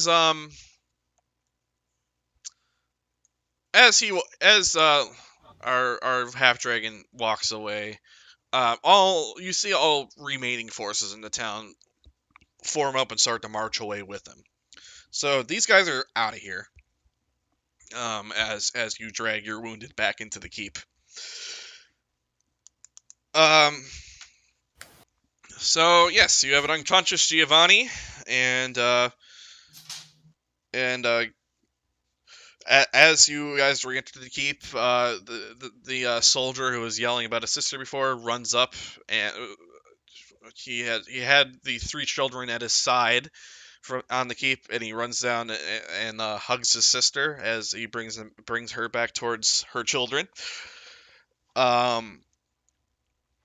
So yeah, Governor Nighthill, he says that was incredibly brave. I'm glad that that your compatriot here is all right. He quickly hands you 2 let's see here. 2 healers walk up and start working on Giovanni a bit, and they restore 5 hit points to him, so he can be back conscious for this. Sweet. What the hell just happened? Well, you see, it wasn't my fault. It was actually that guy, the dragon guy. He poked you when you were down, and it really, really hurt. He has spiky hands. I guess you could say that he moved at the speed of lightning, but you know. Yeah. Get off the stage. Okay, so yeah, Governor Hill he's very grateful for everything that happened here. You each get 50 XP. Yeah, I almost killed someone.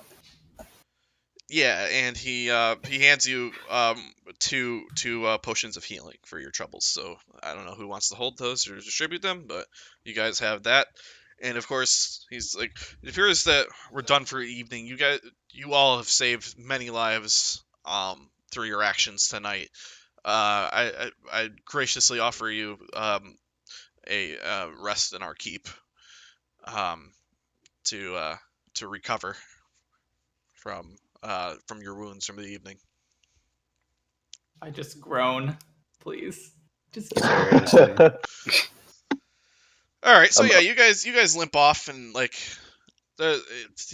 um there's a few like this place is kind of overcrowded right now because all the townspeople are like in here. Like there's a lot of like cots and sleeping bags out. Of people trying to take comfort while they take cover here, and no one's leaving yet because they're worried there might still be people out there. But he's like, there are some nicer beds in the guardhouse here. That some of the guards have graciously volunteered for you guys to sleep in, so you guys can get some real rest instead of having to sleep on a stone floor. And we greatly appreciate your efforts here tonight. So please take those.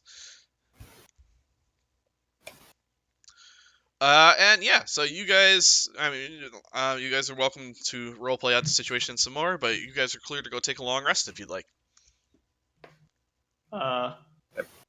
Yeah, I don't really need a bed. I'm just gonna, kind of find a corner, take a pillow, and just sit on that while I do my meditation. I forget, how much hit points do you recover from a long rest? All of them. And you recover up to half of your hit dice too, half rounded up. So since you only had one, you recover that. But you're also leveling up to 2, so now you have 2, and you're gonna have 2. 2 hit dice total. Okay, can I fight him now? No, dude. Here well, now. About that, he's gone. He's super figures. gone. Coward. Hearing that, his head just crashes through the wall next to your bed. Heard you talk shit about me like I wouldn't find out. Yeah. I turn to Talia, or I go into my trance, and I just kind of shake my head, say, "You're gonna have to teach me how to do that medicine thing you did, because I don't think I'm too good at it." So. If anyone needs it, it's me. I see something squishy. I see something squishy. Like, body. Don't poke it.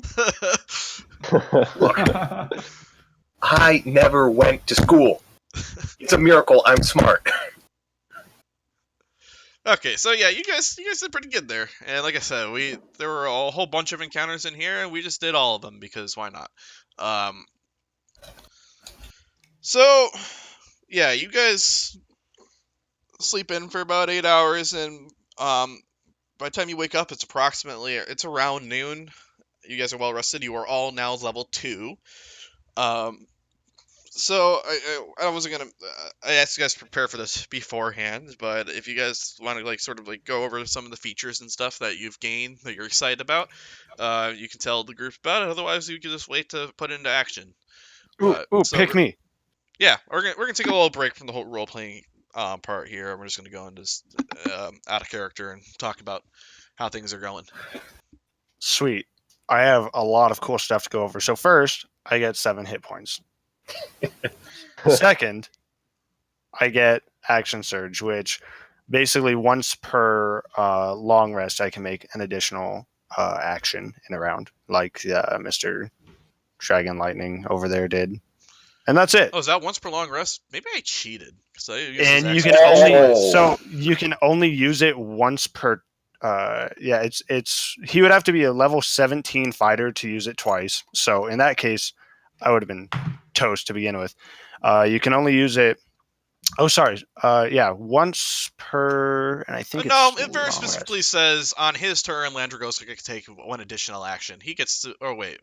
Yeah, he might have a legendary action, not a... Oh, it says when he finishes a short or long rest, so that wasn't tabbed over. So yes, I did cheat a little bit, but you were probably going to lose anyways, if it makes you feel any better.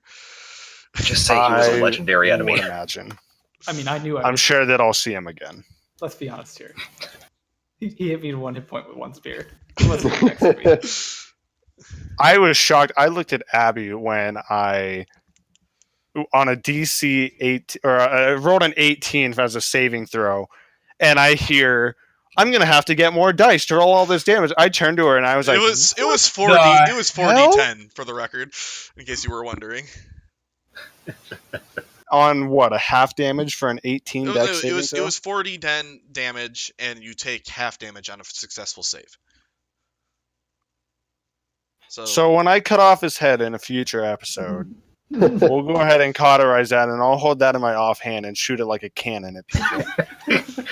I'm going to be amazed if you cut off his head with a rapier. I don't know if that works that way, but you're welcome to try. Yeah, it's like Medusa's head, right? That would be pretty sweet. All right, who's up next? What do you got? Because that's literally all I get.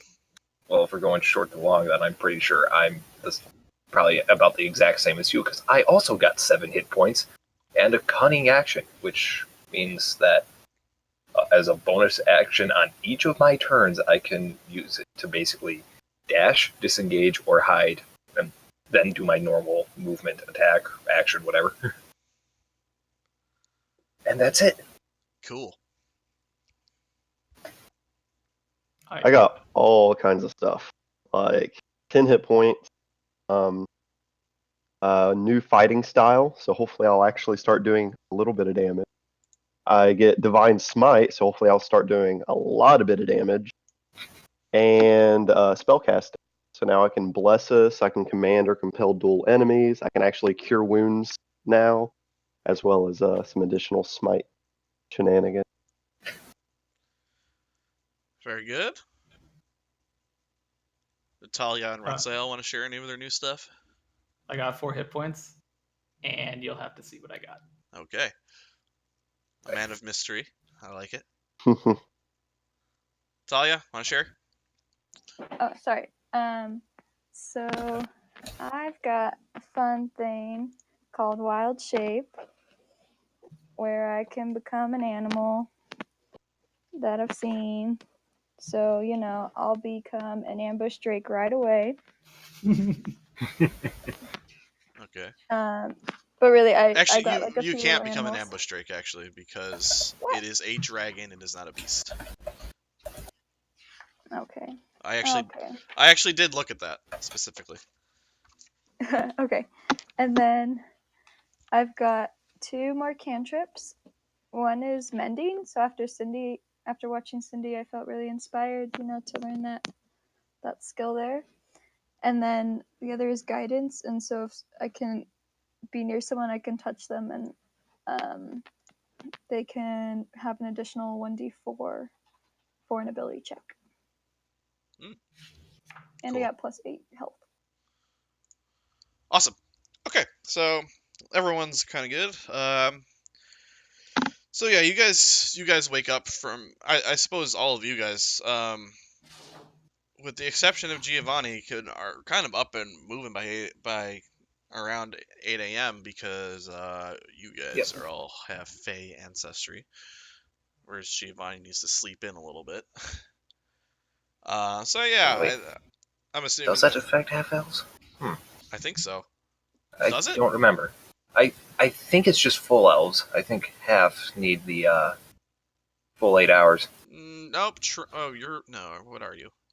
You're a wood elf. You're not a half elf. Yeah, wood elf is just regular elf.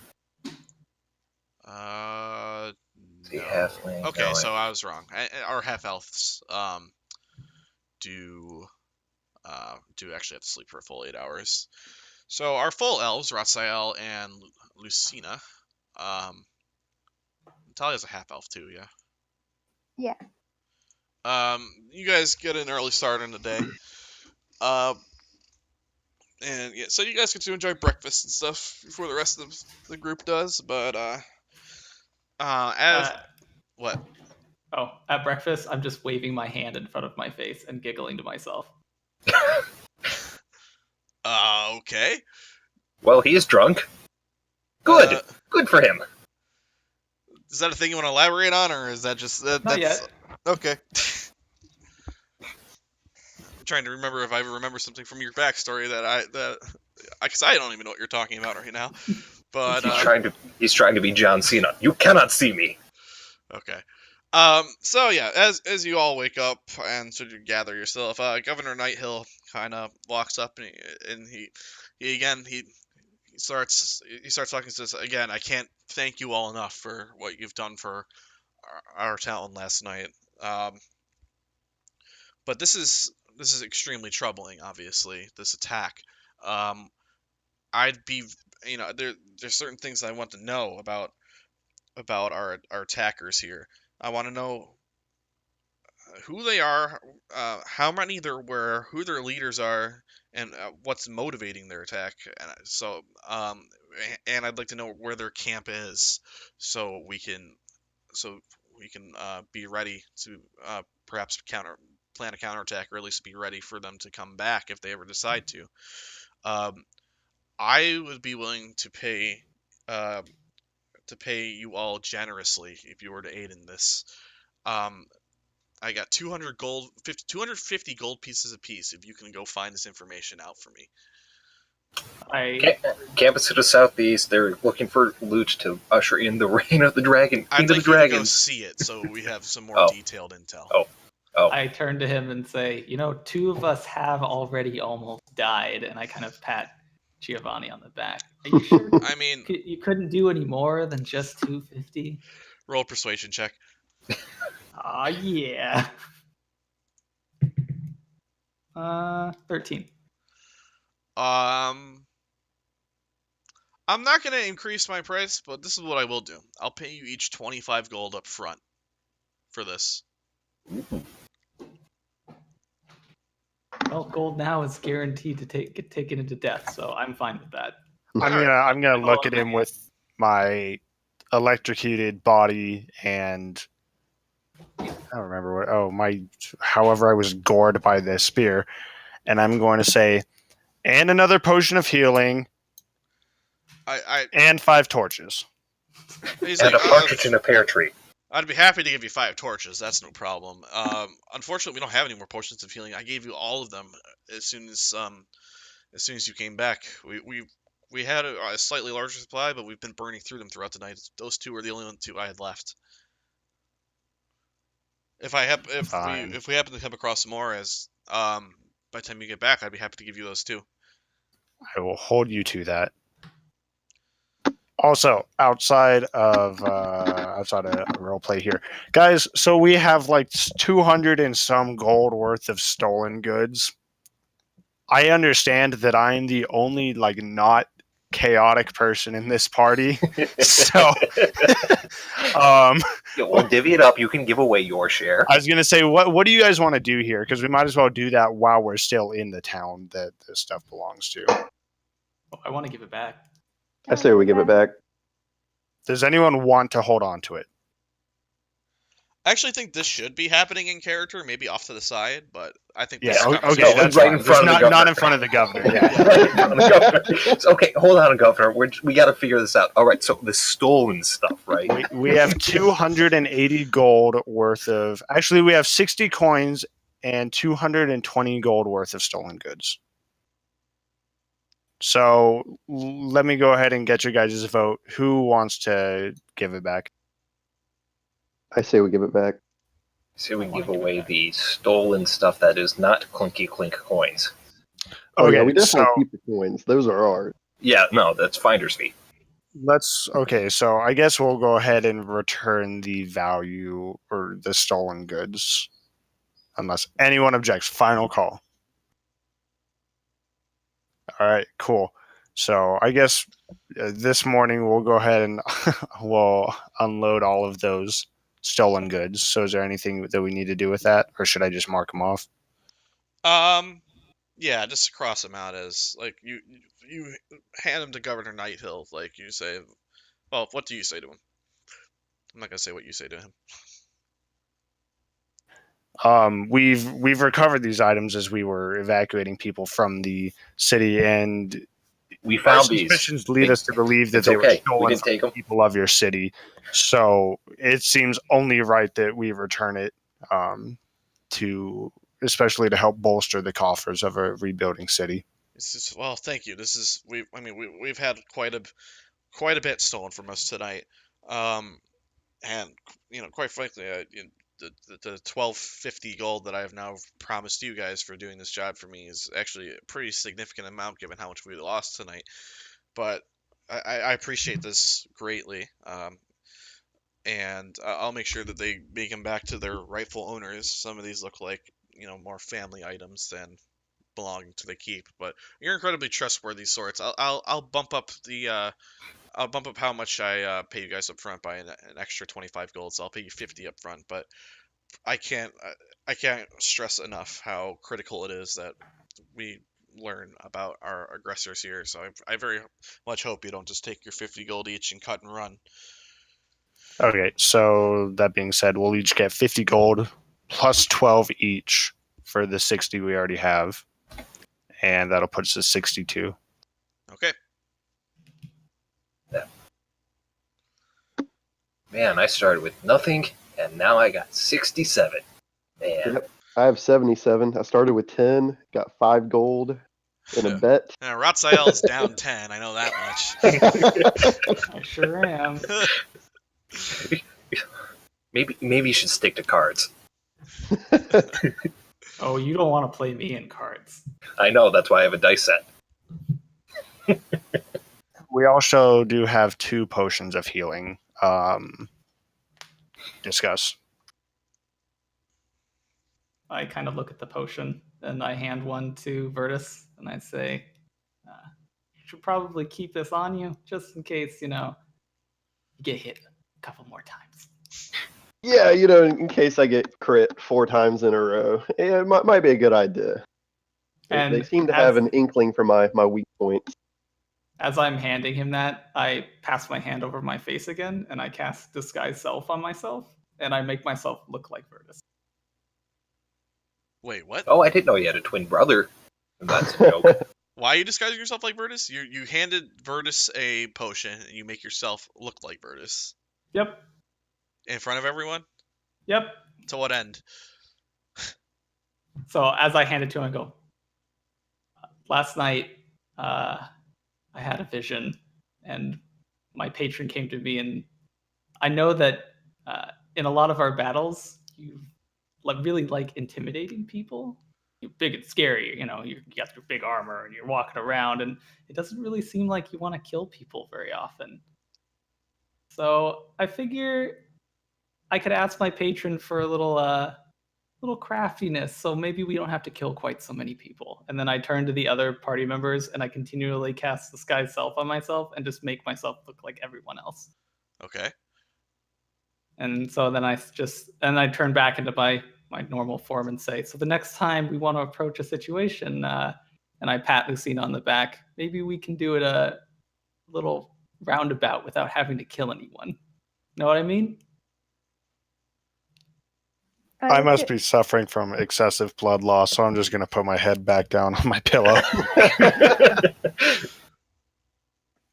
I stare at him as he does this unnatural transformation and kind of lose a little bit of trust in this. And I'm just going to take a step back and was like, that was funny until you took my face. Then it was hilarious. But dead serious. I guess I'll go ahead and take the other health potion while we're at it. Okay. All right. So I thank him for the potion and just kind of stare at him, confusingly as he's transforming his faces. It's magic I've seen before, and I'm just confused as to why he would want to look like me. Not a choice I would make. All right, so Ratzael sort of does this thing where he's being a little bit cryptic and he disguises himself as each of you briefly before returning to his own form. Is that correct? Did I interpret that correctly? Yep. Okay. Is anyone else having any particular special feelings about this? I know Talia and Virtus have spoken about how they're feeling about this.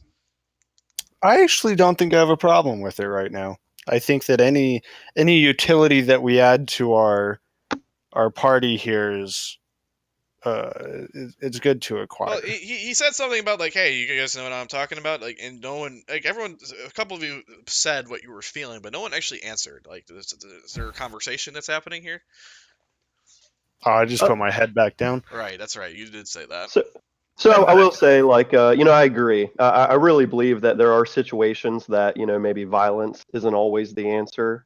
And I think, your disguise could definitely help us to that end. We could potentially end some encounters before they even start. Okay. And I would say that's neat, but you probably don't want to disguise yourself as me. And that's all she's gonna say. Okay. I kind of keep my head low and just glare at him. Okay. All right. Well, as you guys are sort of having this, a young man starts to walk up to you, limping heavily on his bandaged left leg, and he says, "I hear that you intend to follow the raiders and see where they've gone.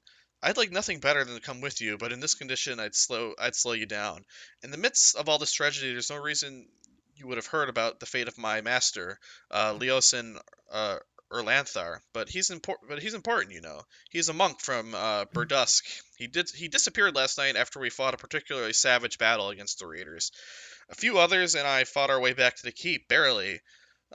Leosin didn't make it at all. We went back this morning to look for him, but all we found was his broken staff and this choker, which he always wore. And he extends out an arm where he's holding, a choker necklace that that you understand his master always wore, but obviously isn't at this moment. Hmm. Um, Now, so does yeah, the choke? Oh, go on. yeah, he says, my name is Nassim. Um, yeah, someone just messaged me. Oh, I'm that's just okay. rolling that in Yeah, that's fine. advance. Yeah, I was gonna. Okay, yeah. No insight. He as Giovanni, as you're listening to him, he seems pretty genuine. Yeah, and whilst we're on the topic of rolls, is there anything on the necklace that would indicate like what is like if he's a master monk? I'm assuming he's got some sort of temple or school or something that he's at. Any markings on it? Um, this is just a plain black choker. Mm. Okay then. Okay. So as he introduces himself, he continues. Says Leosin has been investigating these raiders for months. I fear that he might have tried to infiltrate their group when they retreated, or worse, was captured and carried away as a prisoner.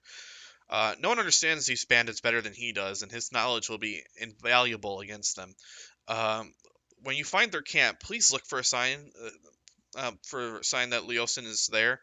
One of my brothers is already departed for Burdusk to bring back help, but it'll be many days before help arrives. Anything you can do then would be a godsend. I think we can manage that. Uh, Yeah. Thank you. I can't. Your enormous bravery is overwhelmed me. I saw you go out to fight the half dragon, and it's I applaud your bravery. I appreciate your assistance. I don't really want to talk about it. Okay. I don't want Yeah, let's talk about how we scared off a full dragon. That's more nice. Right? So does anyone want to talk to him, or is that the extent of the interaction you want with this gentleman? Can we take a quick break really quickly and come back in like 3 minutes or so? I think Yeah, sure. Abby and I need to just stand up for a minute, so we'll be back in a couple minutes. I'll go grab a glass of water too. Alrighty. All right. Sounds good. All right.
Does anyone still have their computers? Hello. Hey, Yep.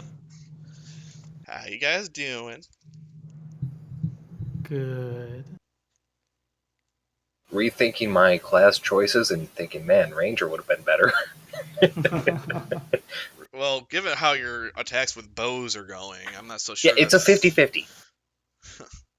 50% of the time, it hits all the time.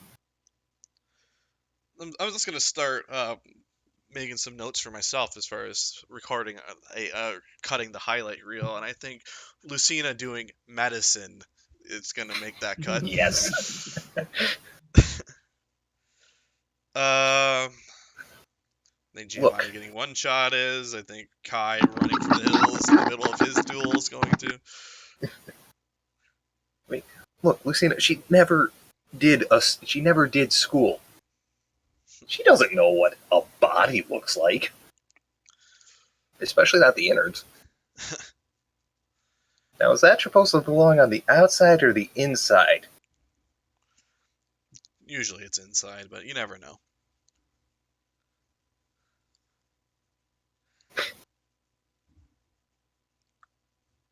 Uh,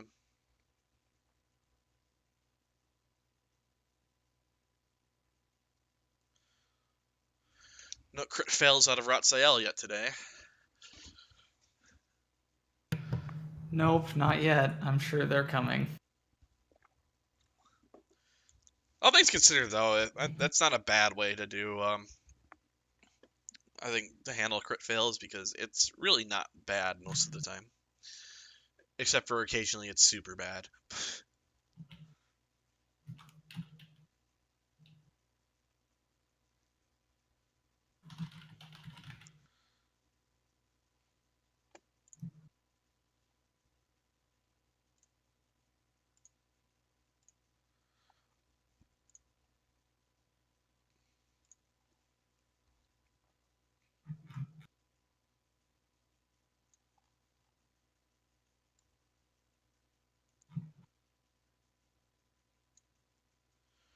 So to keep an eye on the time today.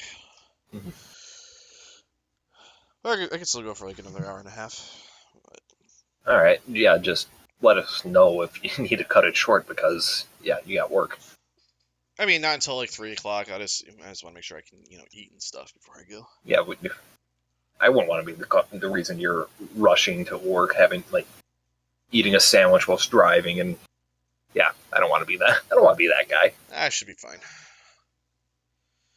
Although I was not anticipating how long we've been up for over 2 hours now. I wasn't anticipating cleaning off those last two encounters was going to take 2 hours.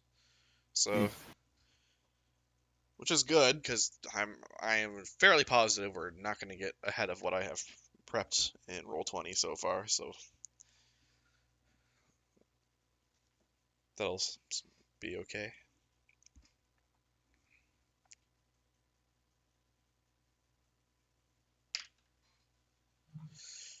What are you guys doing for the rest of the day?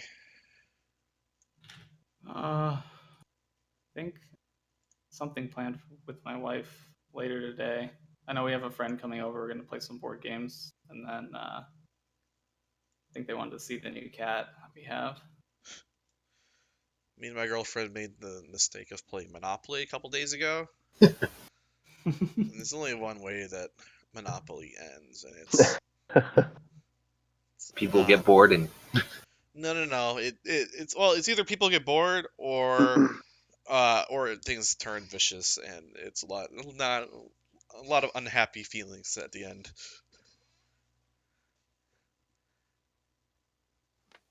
Okay, I'm back. Andy will be here in just a minute. All right. okay.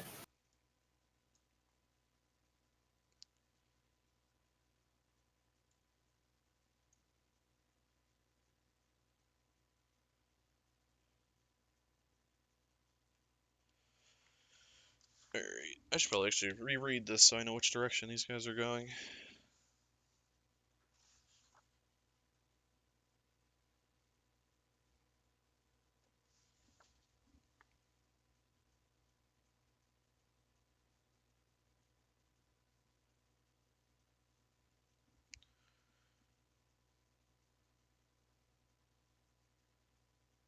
Which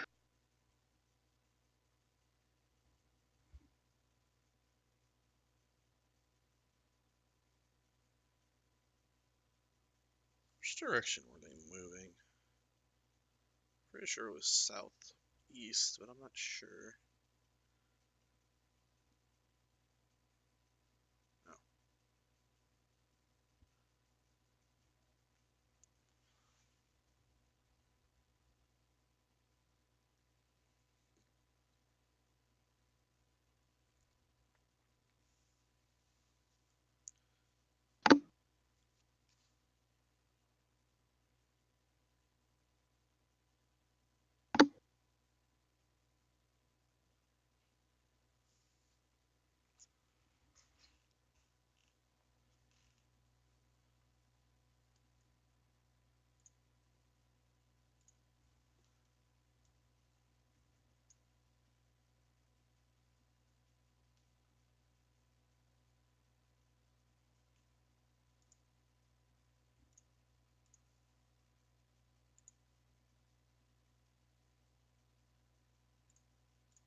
All right, I'm back. All right, is everyone good to go? Yep. think so. Kai? I'm here. Okay. Vaughn, you here? Oh, Yeah, is I'm Vaughn here. here? Okay. Yeah, I'm here. Okay. Cool. Cool. Uh-huh. All right. So I'm going to move you guys back to this map. Keep in mind we are focused down here. Okay, so you see, you guys sort of like wander off, and clear as day, you can see that the raiders were heading south. It's like you have like rolling grasslands to your south, and you can see pretty clearly that it's all trampled. Like you can see where all the grass is trampled down. It cuts a pretty Oh. wide swatch of treaded ground that this army, or this army raiding group pushed through. I'd like everyone to roll a perception check for me. I got 15. 20. Just had to one up me. Raz is too busy waving his hand in front of his face. He's not getting everything. It's bright out. That is true. This is technically a perception check based on sight in direct sunlight. So yeah, you would actually have disadvantage on this, which I totally forgot about. So I'm glad we brought that up. Um, so yeah, I'm gonna say that Lucina and Giovanni, you notice that the that the tracks leading away from the town are definitely deeper than the tracks leading to the town. And you can probably infer from that that is probably because they were way down with gold and goods from leaving the town. But besides that, this track is relatively easy to follow. You can see it very clearly. Even though it doesn't go across the road, the way that the way the grass is flattened by this wide group of marching army, it might as well be a road. You can see it fine. I have one question. Sure. Where the heck is the party that we were transporting to Green Nest? Dead. That's a good question. You haven't seen them in a while. I think um, they probably in the middle of the night after watching most of the raiders leave, moved into Green Nest, and they were riding to keep trying to sell their goods, only to find that suddenly most people there have a lot less money to spend. And there goes our paycheck. No. They have goods still. So you folks that you were caravan guards, you're gonna plan an attack on this caravan? No. If they can't pay us with money, they pay us with goods. Well, they weren't gonna play. With They weren't paying you very much. The job that you're currently taking on for Governor Nighthill seems to be far more lucrative. we really need to start charging more for our escorting job. Next time. Wait, wait. I knew I You should guys have. were you guys were getting paid? Hey, Actually, I wasn't. Now that I think about it, I knew I should have asked for more than a new bowstring. yeah, you really got a short end of that stick. Ah, that's funny. That's funny. I got fed. That's all I really needed. All right. So yeah, you guys can follow this pretty easily to the south. I'm gonna say after a couple hours of few hours of marching, you as you're moving through gentle rolling foothills, you can see some more rockier plateaus and stuff off in the distance. But I would say from a few miles up, you can see smoke rising from what appears to be a campfire pretty far off. But you can't actually see the campfire. It looks kind of like buried in the hills. Um, but you can see the smoke from pretty far off. How do you want to make an approach on that? How many footsteps do we really see? Like, are we talking like a small army? Like, I'm gonna how? no. It's it's probably about a good like 20 feet wide. The swath that of like flattened ground, and like it was a pretty sizable force that marched through it, like a couple hundred strong probably. And keep in mind they also had some like pack animals. They had those ambush drakes. And yeah, they're carrying a lot of loot. Well, I know what I'm doing. I must try and sneak up on them because I'm assuming this is long enough grass that it's. Well, here's the thing. It's actually not super long grass, but like you can see the smoke sort of rising from like a low point in like these hills, to the point where like you can't see the campfire, but at the same time, your approach looks pretty well covered. Um, as you're approaching these hills, you kind of gain that like this isn't a very good defensive position. No. It's more of just really cutting off their own visibility to around them more than it is giving them a safe place to hide. Are there any boulders nearby? Well, yeah. Are we moving up close on? There's no like large boulders right around the site from far off. Are you guys moving up into the local region on this? I say we moving just up close kind of to see. watch. Sorry, go ahead. Yeah, I would be moving up close enough to see, probably like doing the whole army crawl on the ground, keeping low Okay. as I get close. And I'll kind of stay back to let people they're much more silent than I kind of lead the party and sneak. Here's what I'm gonna again move you all to this encounter page, but if you've established you're kind of far back, that's fine.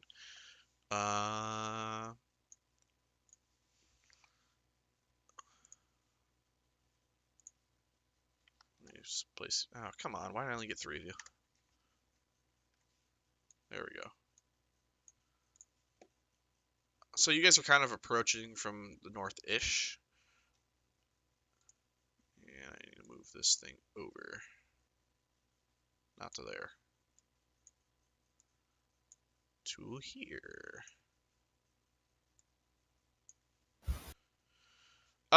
So yeah, Lucina said she makes her approach up, yeah?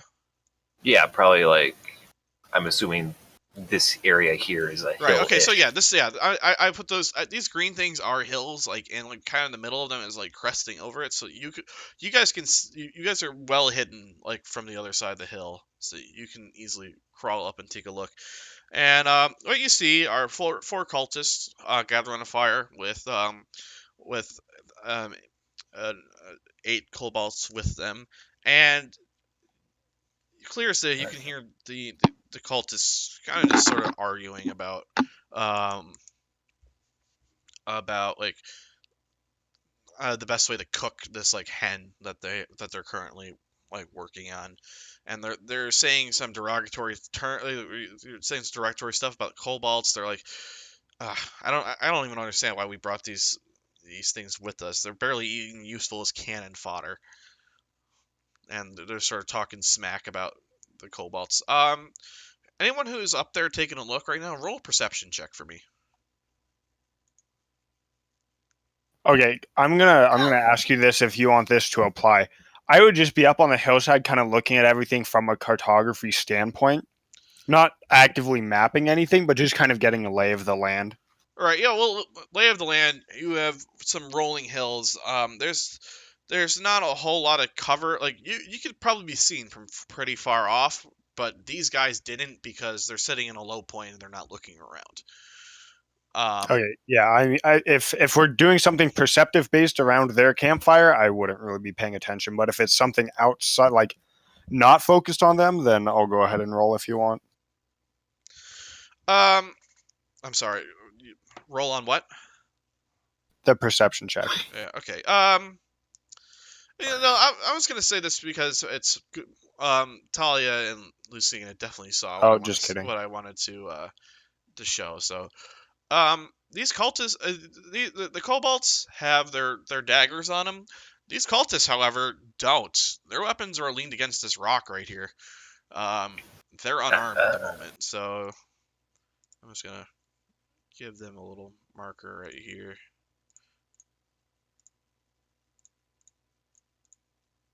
And like, these guys aren't really paying attention to what's around them. They're fully focused on their food. And as they continue to argue a little bit, actually the kobolds sort of grab their share of the food and they move away a little bit, like over here, because they're not super fond of these guys who are talking all sorts of shit about them while they're standing right there. Can we tell why they're out here instead of with like the big group?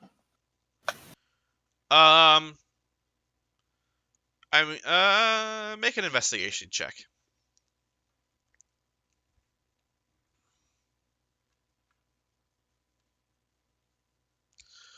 I mean, you would infer that maybe that they didn't all leave at the same time, and these guys might just be off on their own a bit. Okay. Well, seeing that got some weapons over here, and they don't see us, and decently far away, I was going to try and sneak up and relieve them of their weapons that are leaning on the rock. All right. So that'd be stealth, yeah. Not even. You just do it. Oh, cool. These guys aren't paying attention. So what did I take? 4 scimitars. What else? What else is everyone else doing right now? And I'm gonna assume those are 2 pounds apiece. Yeah. Okay. I'm just watching.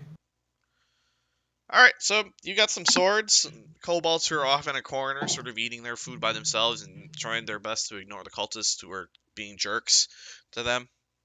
And the cultists, they're just around the fire, sort of munching on their pheasants or hens or whatever it was, and they're just muttering about how useless these kobolds are, and arguing amongst themselves about how they should have cooked the hen.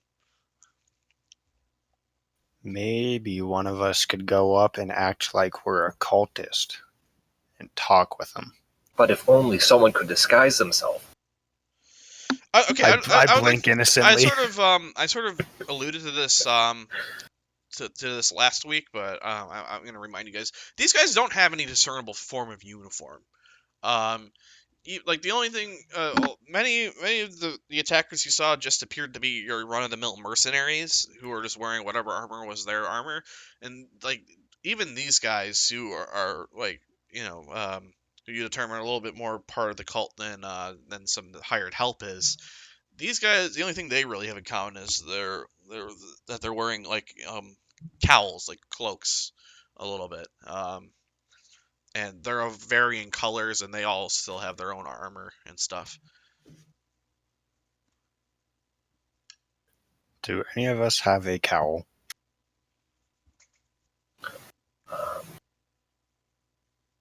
Could I can any of say us? I do not fit in. I wear one because it's bright outside. Okay.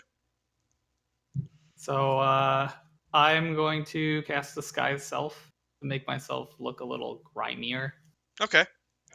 and I'm gonna walk out. Do you still look like a drow, just out of curiosity? I'll make myself look like a human. Okay. Yeah. Yeah. These guys are 3 humans and a half elf. So. All right. So yeah, you walk out, and what do you say? And they're cooking like something on the fire. Yep. I'll come up and I'll sit down and I'll spit into the fire and just turn to the kobolds and then turn back and say, "Fucking kobolds." All right. Make a charisma check with advantage. 15. Yeah. These guys are like, oh, this. Hey, sorry, we didn't see you there. You get separated from everyone else, too. It's lagging behind a bit. Yeah, I don't see too well in the dark, so I've just been wandering around for a while now. All right. Well, we've got some extra stuff here if you want to join us. So yeah, you plop down in the fire and join them. Says we can't stay here too long though. We need to get going back towards the camp. And we got to make sure we don't do anything to piss off the rear guard as we get back there. Yeah, that would be unfortunate if we got in trouble with the upper brass. Yeah. But it's once we make it past them, we're definitely going to be safe. I don't think anyone's following us that far, but speaking of upper brass, you guys, what's your haul been like from Green Nest? Well, we weren't really supposed to take anything for ourselves, but we handled everything over to the pack animals for the most part. But we got some nice pewter candlesticks and stuff that we kept for ourselves.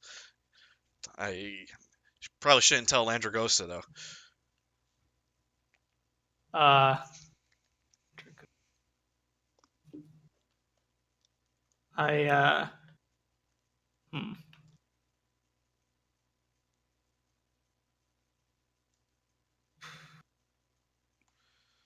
And these guys continued their discussion about proper hen cooking. And they actually look like they're getting sort of towards the end of their meal, and they're thinking they might pack up soon. Hold on, I'll be back. Where are you going? I gotta go take a leak. All right, so yeah. So I get up, and I walk back here. Excuse me. And I kind of whisper to Vertus, "Hey, Vertus, come here." What's going on? These guys, they're trying to leave. They said something about meeting up with this Andragosa person. I don't really know. I don't really know what's going on, but it seems like they're all packing up and going back to regroup. So if we want to cut them off as for reinforcements, then that would probably be a good time. Or at the very least, we should probably capture one because I'm not really sure what to do, and I'm not too keen on getting in the middle of everyone.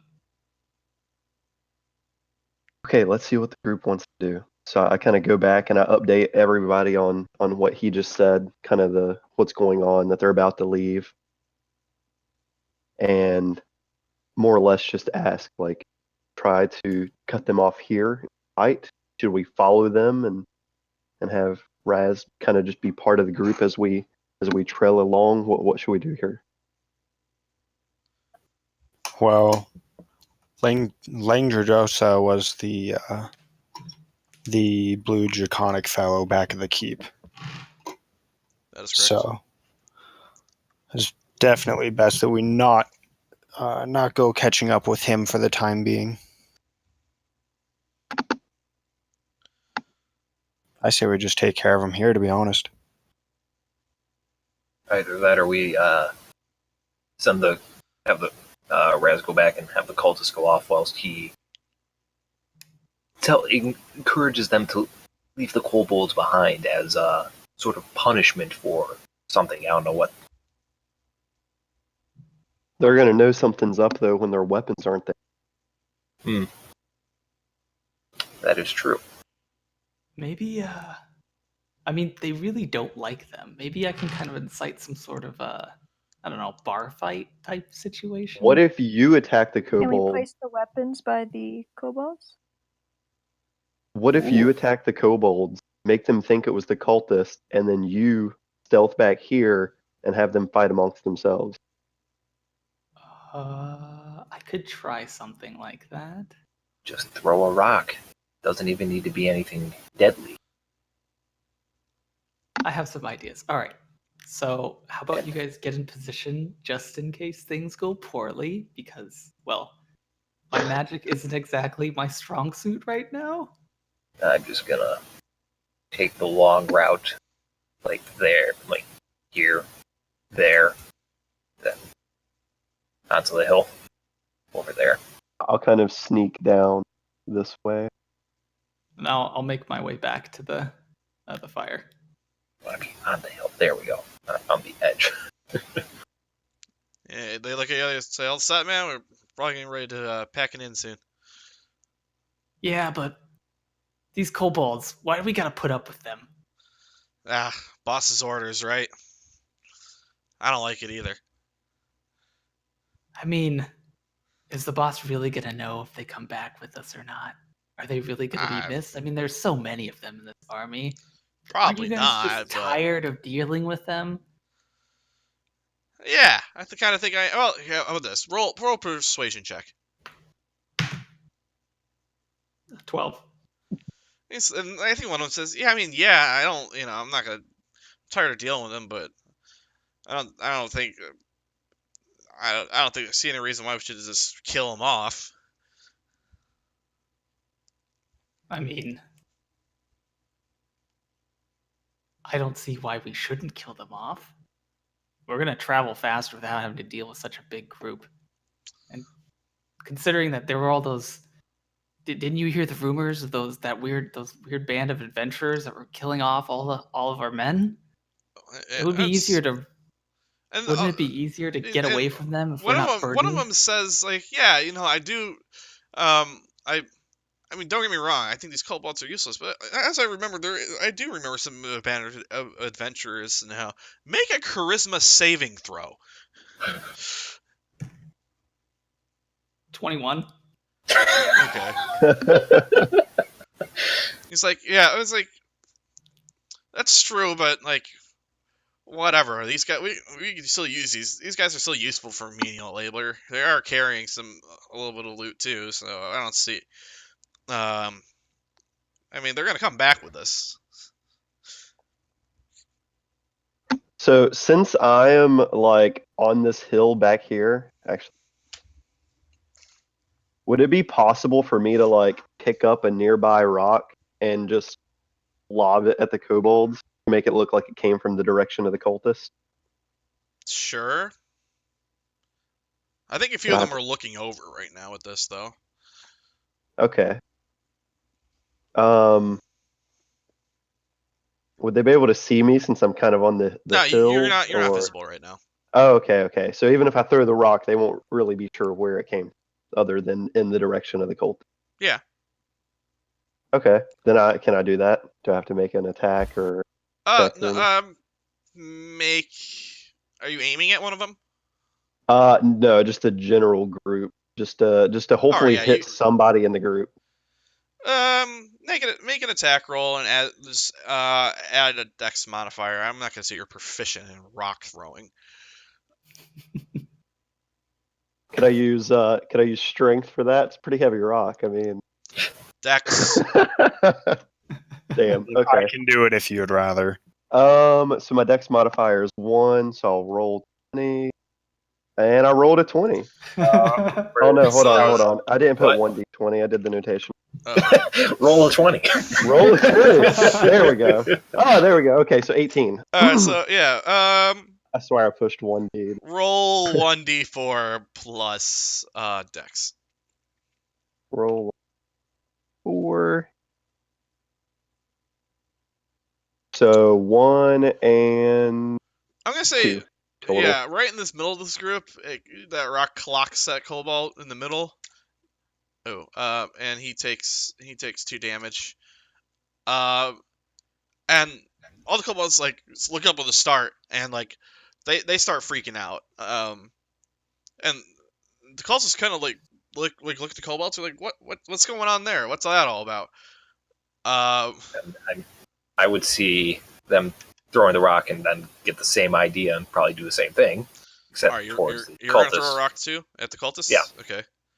Alright, make a roll. Just regular D20. Plus dex. 2. Alright, Plus you dex lob is her. That's a 5. How far does the rock go? I mean, it just sails over their heads and lands. The cultists kind of like look up and they say, "I think we're under attack." Everyone roll for initiative. We tried.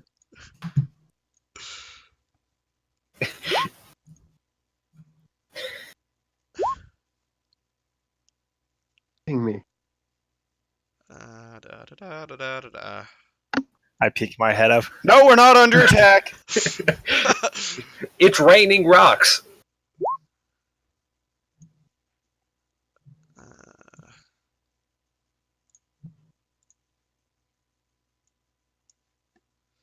I did link the battle music that I generally listen to in our Discord channel. I'm if gonna look anyone into wants doing it a little bit later, but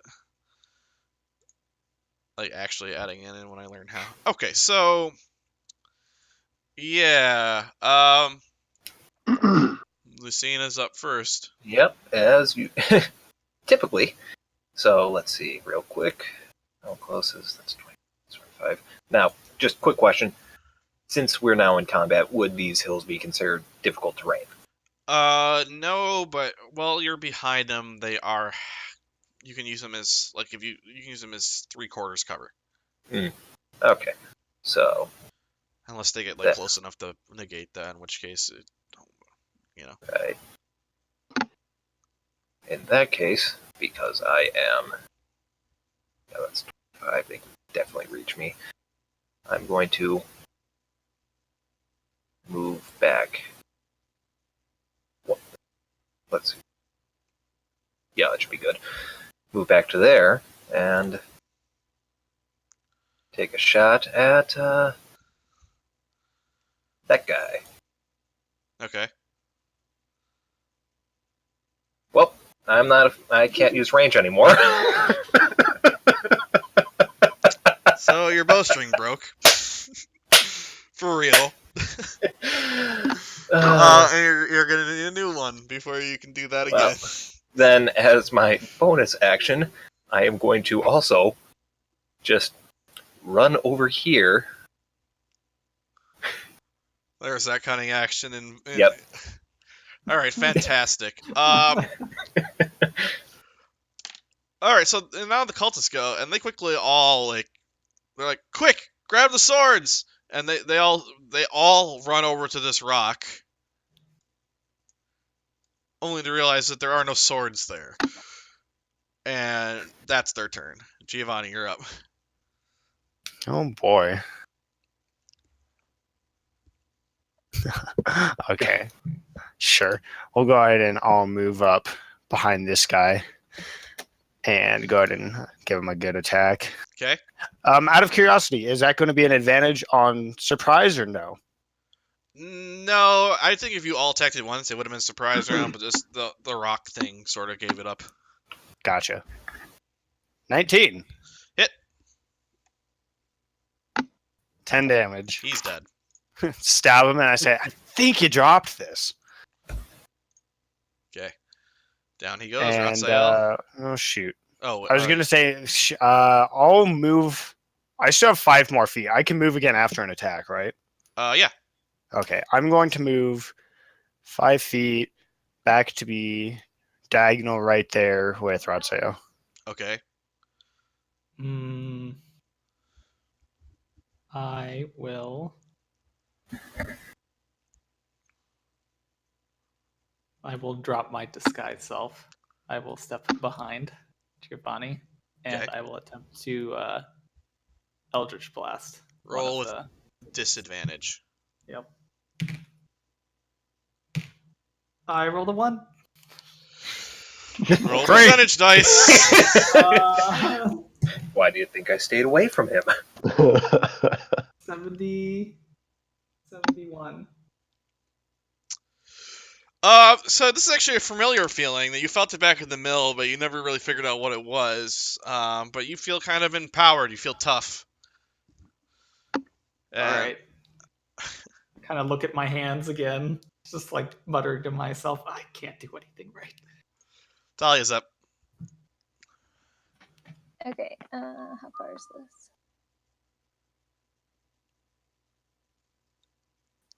Okay, I'm just gonna run forward and attack this first one. Huh? Okay.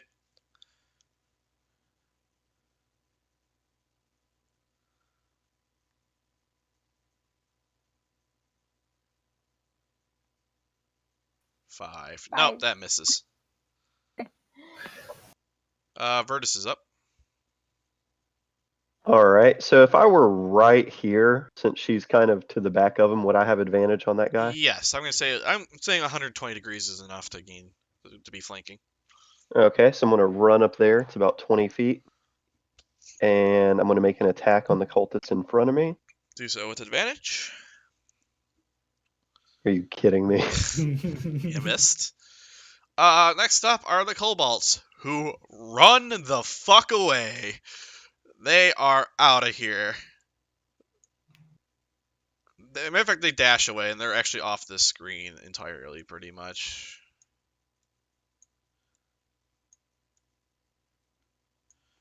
So they're up over the hill, and they're out of sight. Lucina? Alright, well. Got a broken bowstring. Yeah, man, Virtus, you scare them just by looking at them.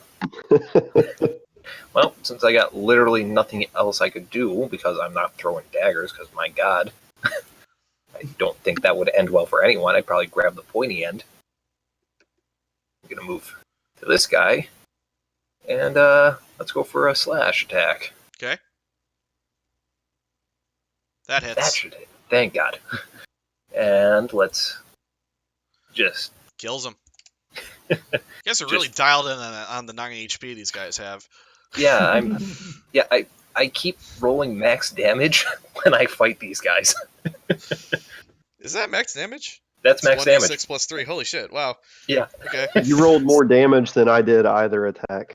All right, he's dead. And just was it real cool? quick, Or did you just cut him down?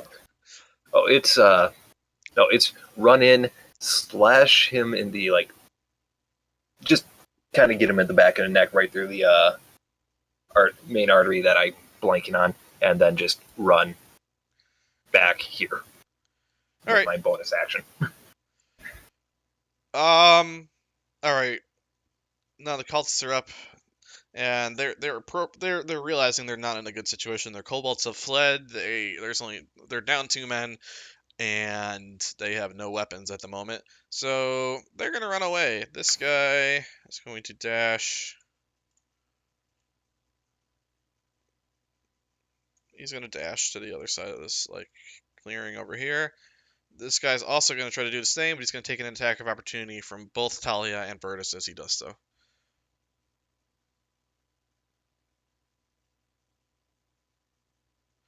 Talia hits, Virtus does not.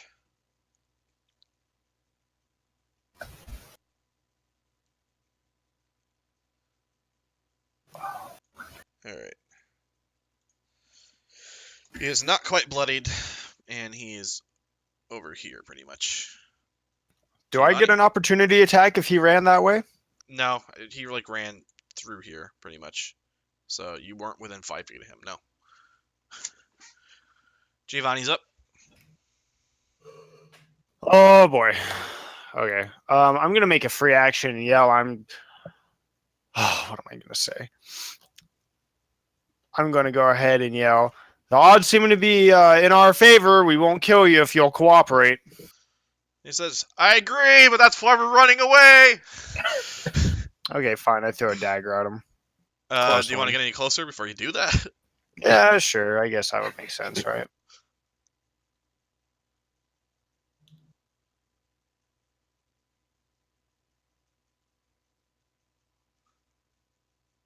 Sure. I guess in that case, I'll aim for the far one.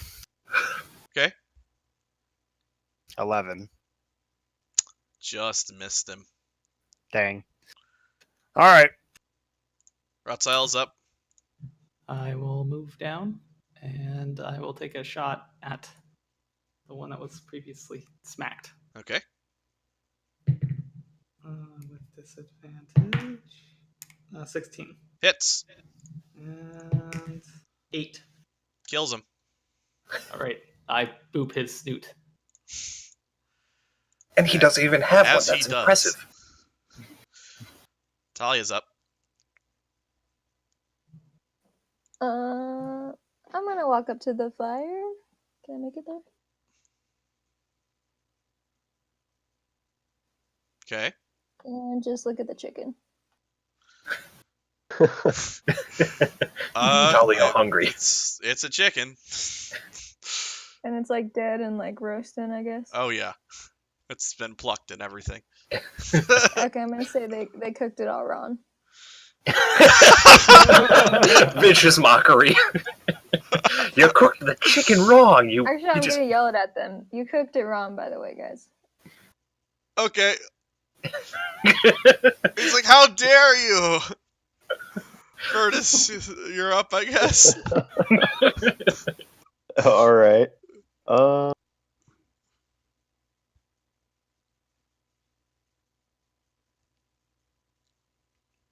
Move right here. And I'm going to make a javelin attack against the one that's fleeing. Okay.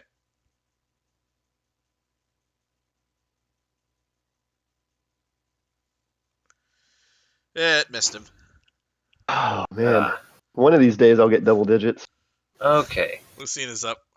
Okay, so that is 60 feet, right? I'm not blind. Yeah, that's 60 feet. Okay, so what I'm going to do is take my bonus action to dash right in front of him, point my sword at him, and try to intimidate him to surrender. All right. Roll intimidation check. Okay. This will determine what I say. Look, I know I have your weapons, but, I mean, you can't escape. I mean, there's that path, like, right there. I mean, you could escape that way. And, I mean, all this open area, but you can't escape. Give up. Okay. This for that he goes, wow, is that supposed to intimidate me? You don't seem so tough, and he takes a swing at you. So perhaps not a great intimidation check, but good enough to goad you, I suppose. That was my whole plan. I swear. Sure enough, he punches you square in the mouth and does 3 damage. Well, that was a warning I gave you. And he turns to Talia and shouts, and he shouts, "Fuck you! I cooked the chicken fine." Giovanni, you're up. All right, we're gonna move up behind him, and I'm going for a non-lethal. Okay. God. No. 10. Wait, no. You rolled it wrong. You have Oh, you're right. advantage. Hold on, I get You advantage. did it with your dagger too. So. Oh, I'm going for my dagger. Okay. Roll damage. So I'm going to. Okay, well, I'm more gonna hold it up against his throat since I'm facing his back, anyways. Kind of like him going to slit I his still throat. need you to roll damage on it. Sure. 8. All right, so That can't be right. Yeah, let's No, see. that is Daggers. right. technically speaking, you have to reduce their health to 0 before they're incapacitated. But you know what? He's down. He's down to 1. You clock him pretty hard, and he's dazed. Wait, is my health not? I might need to change my damage because I don't think I'm doing my dex modifier on it. What? Future. Okay. Yeah, I'll figure that out. I mean, okay, Ratsael, you're up. This dude's Dex. severely dazed. He's Dex. Yeah, that's why.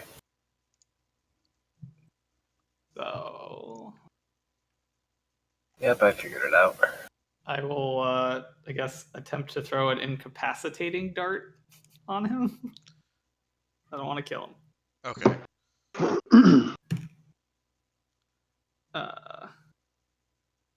21. Yeah. Okay. Let's just skip this part and say that like he's got like you kind of get up in there and like he's surrounded now. He's got 1 HP left, and he realizes that like he's done. Okay. He submits. Okay. This doesn't sound very good from a role playing perspective. Your dart hits him in the ring finger. Okay. So yeah, you got a prisoner here. What do? I'm gonna go and kind of drag him by the collar of his coat back to the fire. Okay. Yeah. He's there. And the first thing I'm gonna say is, no, you definitely cooked the chicken wrong. Okay, I'm gonna take the chicken and I'm gonna kind of like hit it on his face a little bit and ask him where their camp is, like the big camp. He's like, okay. Roll for chicken damage. Roll an intimidation check with advantage. Roll what? Intimidation? Roll intimidation with advantage for your cunning use of chicken. Hey, okay, that's good enough. Yeah, he's like, okay, stop hitting me with the fucking chicken. Cut it out. It's south. Cook it right. It's up in there's a few plateaus up there, kind of rocky. It's kind of built into a little alcove a couple miles south. How many men? A lot, few hundred. How many dragon men? How many dragon men? Like, what do you mean, half dragon men? Yeah, like I think just Landragosa and Resmir. like I think. Landragosa. How many dragons? Oh, at the camp, none. Well, that's good news. What about Great. the one that flew over the town earlier? Where does it reside? I'm not sure, but really only the higher ups deal with the dragons. And that one wasn't super fond of helping us with this anyways, so I imagine he's cleared off for a while. And lastly, why should we not kill you? I mean, Convince me. Surely I could be of some use to you. See, I'm not Obviously, no, you not can't seeing even cook the chicken anything. right. I mean, you can't be a chef. All right, Maybe you get us into the you've camp. abundantly made it clear that I'm not very good at cooking hens. What do you want from me? Information, that's all. Okay, what do you want to know? Well, this is your job. You need to convince me to not kill you, and I'll go ahead and draw my Okay, well, rapier. I'll tell you what. Like, there's a rear guard. It's standard protocol for them to leave a rear guard. They're probably going to be planning an ambush back through the retreat. So, I mean, without that kind of knowledge, you would walk right into it. It's they like setting it up kind of in choke points where they can watch the approach carefully. I shrug and I say, "All right, Rodsail, it's up to you." I mean, we could always just join the rear guard, see if we can. And he kind of mentions like, well, I mean, the rear guard tends to be uniformed and stuff, so you probably would be recognized as not part of the rear guard. But I mean, you managed to fit in with us well enough. You might be able to just get in there, walk right up, and be fine. Yeah, I suppose we could. Don't see why not. We could all take cloaks from the dead guys around us. Yeah. Yeah, but these are just run of the mill. Are they actual cultists, or are they just like No, these run guys of the mill aren't bandits? mercenaries. These guys are actual parts of the cult. Maybe relatively low-ranking members, but yeah, these guys are actual parts. But that being said, there's been lots of mercenaries and stuff you've just seen. So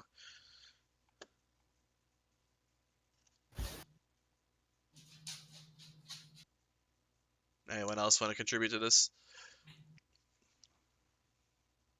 What do we want to do with them, guys? I say we tie him up and leave him. I'm fine with tying him up and leaving I'm him. fine with that, I guess. Sure. But he's like, "Won't I just starve to death if you do that?" Oh, I wouldn't worry about that. That should Well, be no, the you very just need least to, of your concern. You'll You get just out need to catch another eventually. chicken and cook it right. He doesn't love this plan, but I think he's sort of recognized the alternative as getting a dagger jammed in his throat, so he's not really putting up too much protest. I throw the chicken in the fire so he can watch it burn while he has to wait here without food. Okay. I Now hold out that's my how you hand cook a and chicken. I yell, no! What? I wanted to stick it in his mouth and leave him tied up with it there so he could suffer in the agony of his poorly cooked chicken. No. This is Oh. fine. Talia showed him the proper way to cook a chicken. Fine, we'll tie him up. Okay. So yeah, he's tied up. And yeah, you guys proceed south. And I take his pewter candlesticks. All right, yeah. Whilst I'm looking at the page, do we have experience for this fight or no? Yeah. Let's see here. It's 25 times 12. Let me do some math real quick. I'm sorry, I made you math. No, Any loot? yes, there is actually. If you give me a second. Divided by 5. You each gain 60 XP. And you search the cultist body. They have 28 silver pieces among All them. right.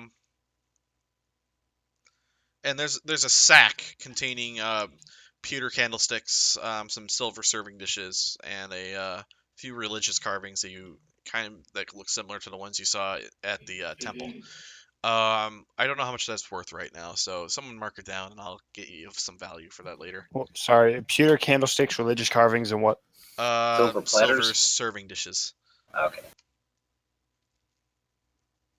Can I take one of their cowl cloak things? Sure.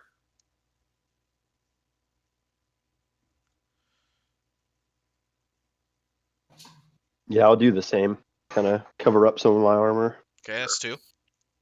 All right, I'll do it as well. Yeah, I'd see everyone doing that. It's like, well, I don't want to be the odd man or odd woman out, so yeah, why not? Are you taking off the tied one? Because there's only 3 dead. Yeah. Okay. He needs a suntan. He's looking kind of pale. Okay. So you guys, yeah, 3 of you got some cloaks that are similar to the ones. Well, they are the ones that members of this group tend to wear. Yeah. I don't put mine on. I just put it in my bag. All right, you guys clear enough? Yeah, sure. Where's the map? Also, So, for timekeeping, if you need to get out of here, it's not good. I actually am going to wrap up in the next 30 minutes or so, but I think I want to get you guys to the camp before I close down. So, Gotcha. Okay. So yeah, you guys made this encounter about here, and based upon you guys continue to push south towards this rockier area. I'd like everyone to make a perception check. Oh my god. So pretty much everyone except for Virtus. You guys approach two sort of rock outcroppings. You see the trail lead up through this path between these rock outcroppings, and um, everyone except for Virtus sort of looks around and says, realizes this seems kind of like the place for an ambush if there was going to be one. You could just walk up there, or you could possibly navigate around this if you want to. Hey guys, from what I can see, we should just walk right up there. Yeah, no. Oh, I don't think Okay. so. are you sure? Thinking mountains is bad. Oh, Limited combat with. They don't. I Okay. mean, technically, I don't see this either because it's bright. Oh yeah, that's true. That is well, no. I'm asking. You still see the rocks, and you're smart enough to realize that this is a likely ambush location. Bless you. This They said bless you. Thank you. I elect that we walk around this choke point in the hillside leading to their camp. right. So yeah, from 200 yards Yeah. away, you guys realize this is probably where the rear guard's going to be stationed, and I think your cartographer kind of sees a good way that guys could get around it pretty easily. So yeah, you avoid that, and you sort of rejoin up with the path these guys have carved. And looking back, you're now at the top of that rock outcropping, and you look back and you see some figures crouching down, overlooking that top. So you guys did good. Right. Do. So Man, if with we sorry, go ahead. no, what were you gonna say? I was gonna say, man, if we went like 0 for 2 on ambushes, we'd be in sorry shape. But you gotta get smart sometime. And, not being panicked in the middle of the night, that's pretty good. It's a good thing we slapped him with the chicken. Okay. You're welcome.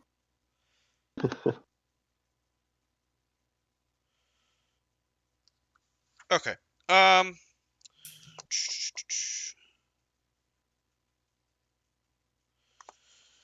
Okay, so with that, you guys continue to push south, and you arrive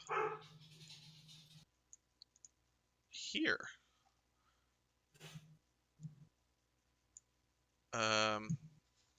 Specifically up here. So yeah, you guys approach this camp, and the first thing you see is you see the tents.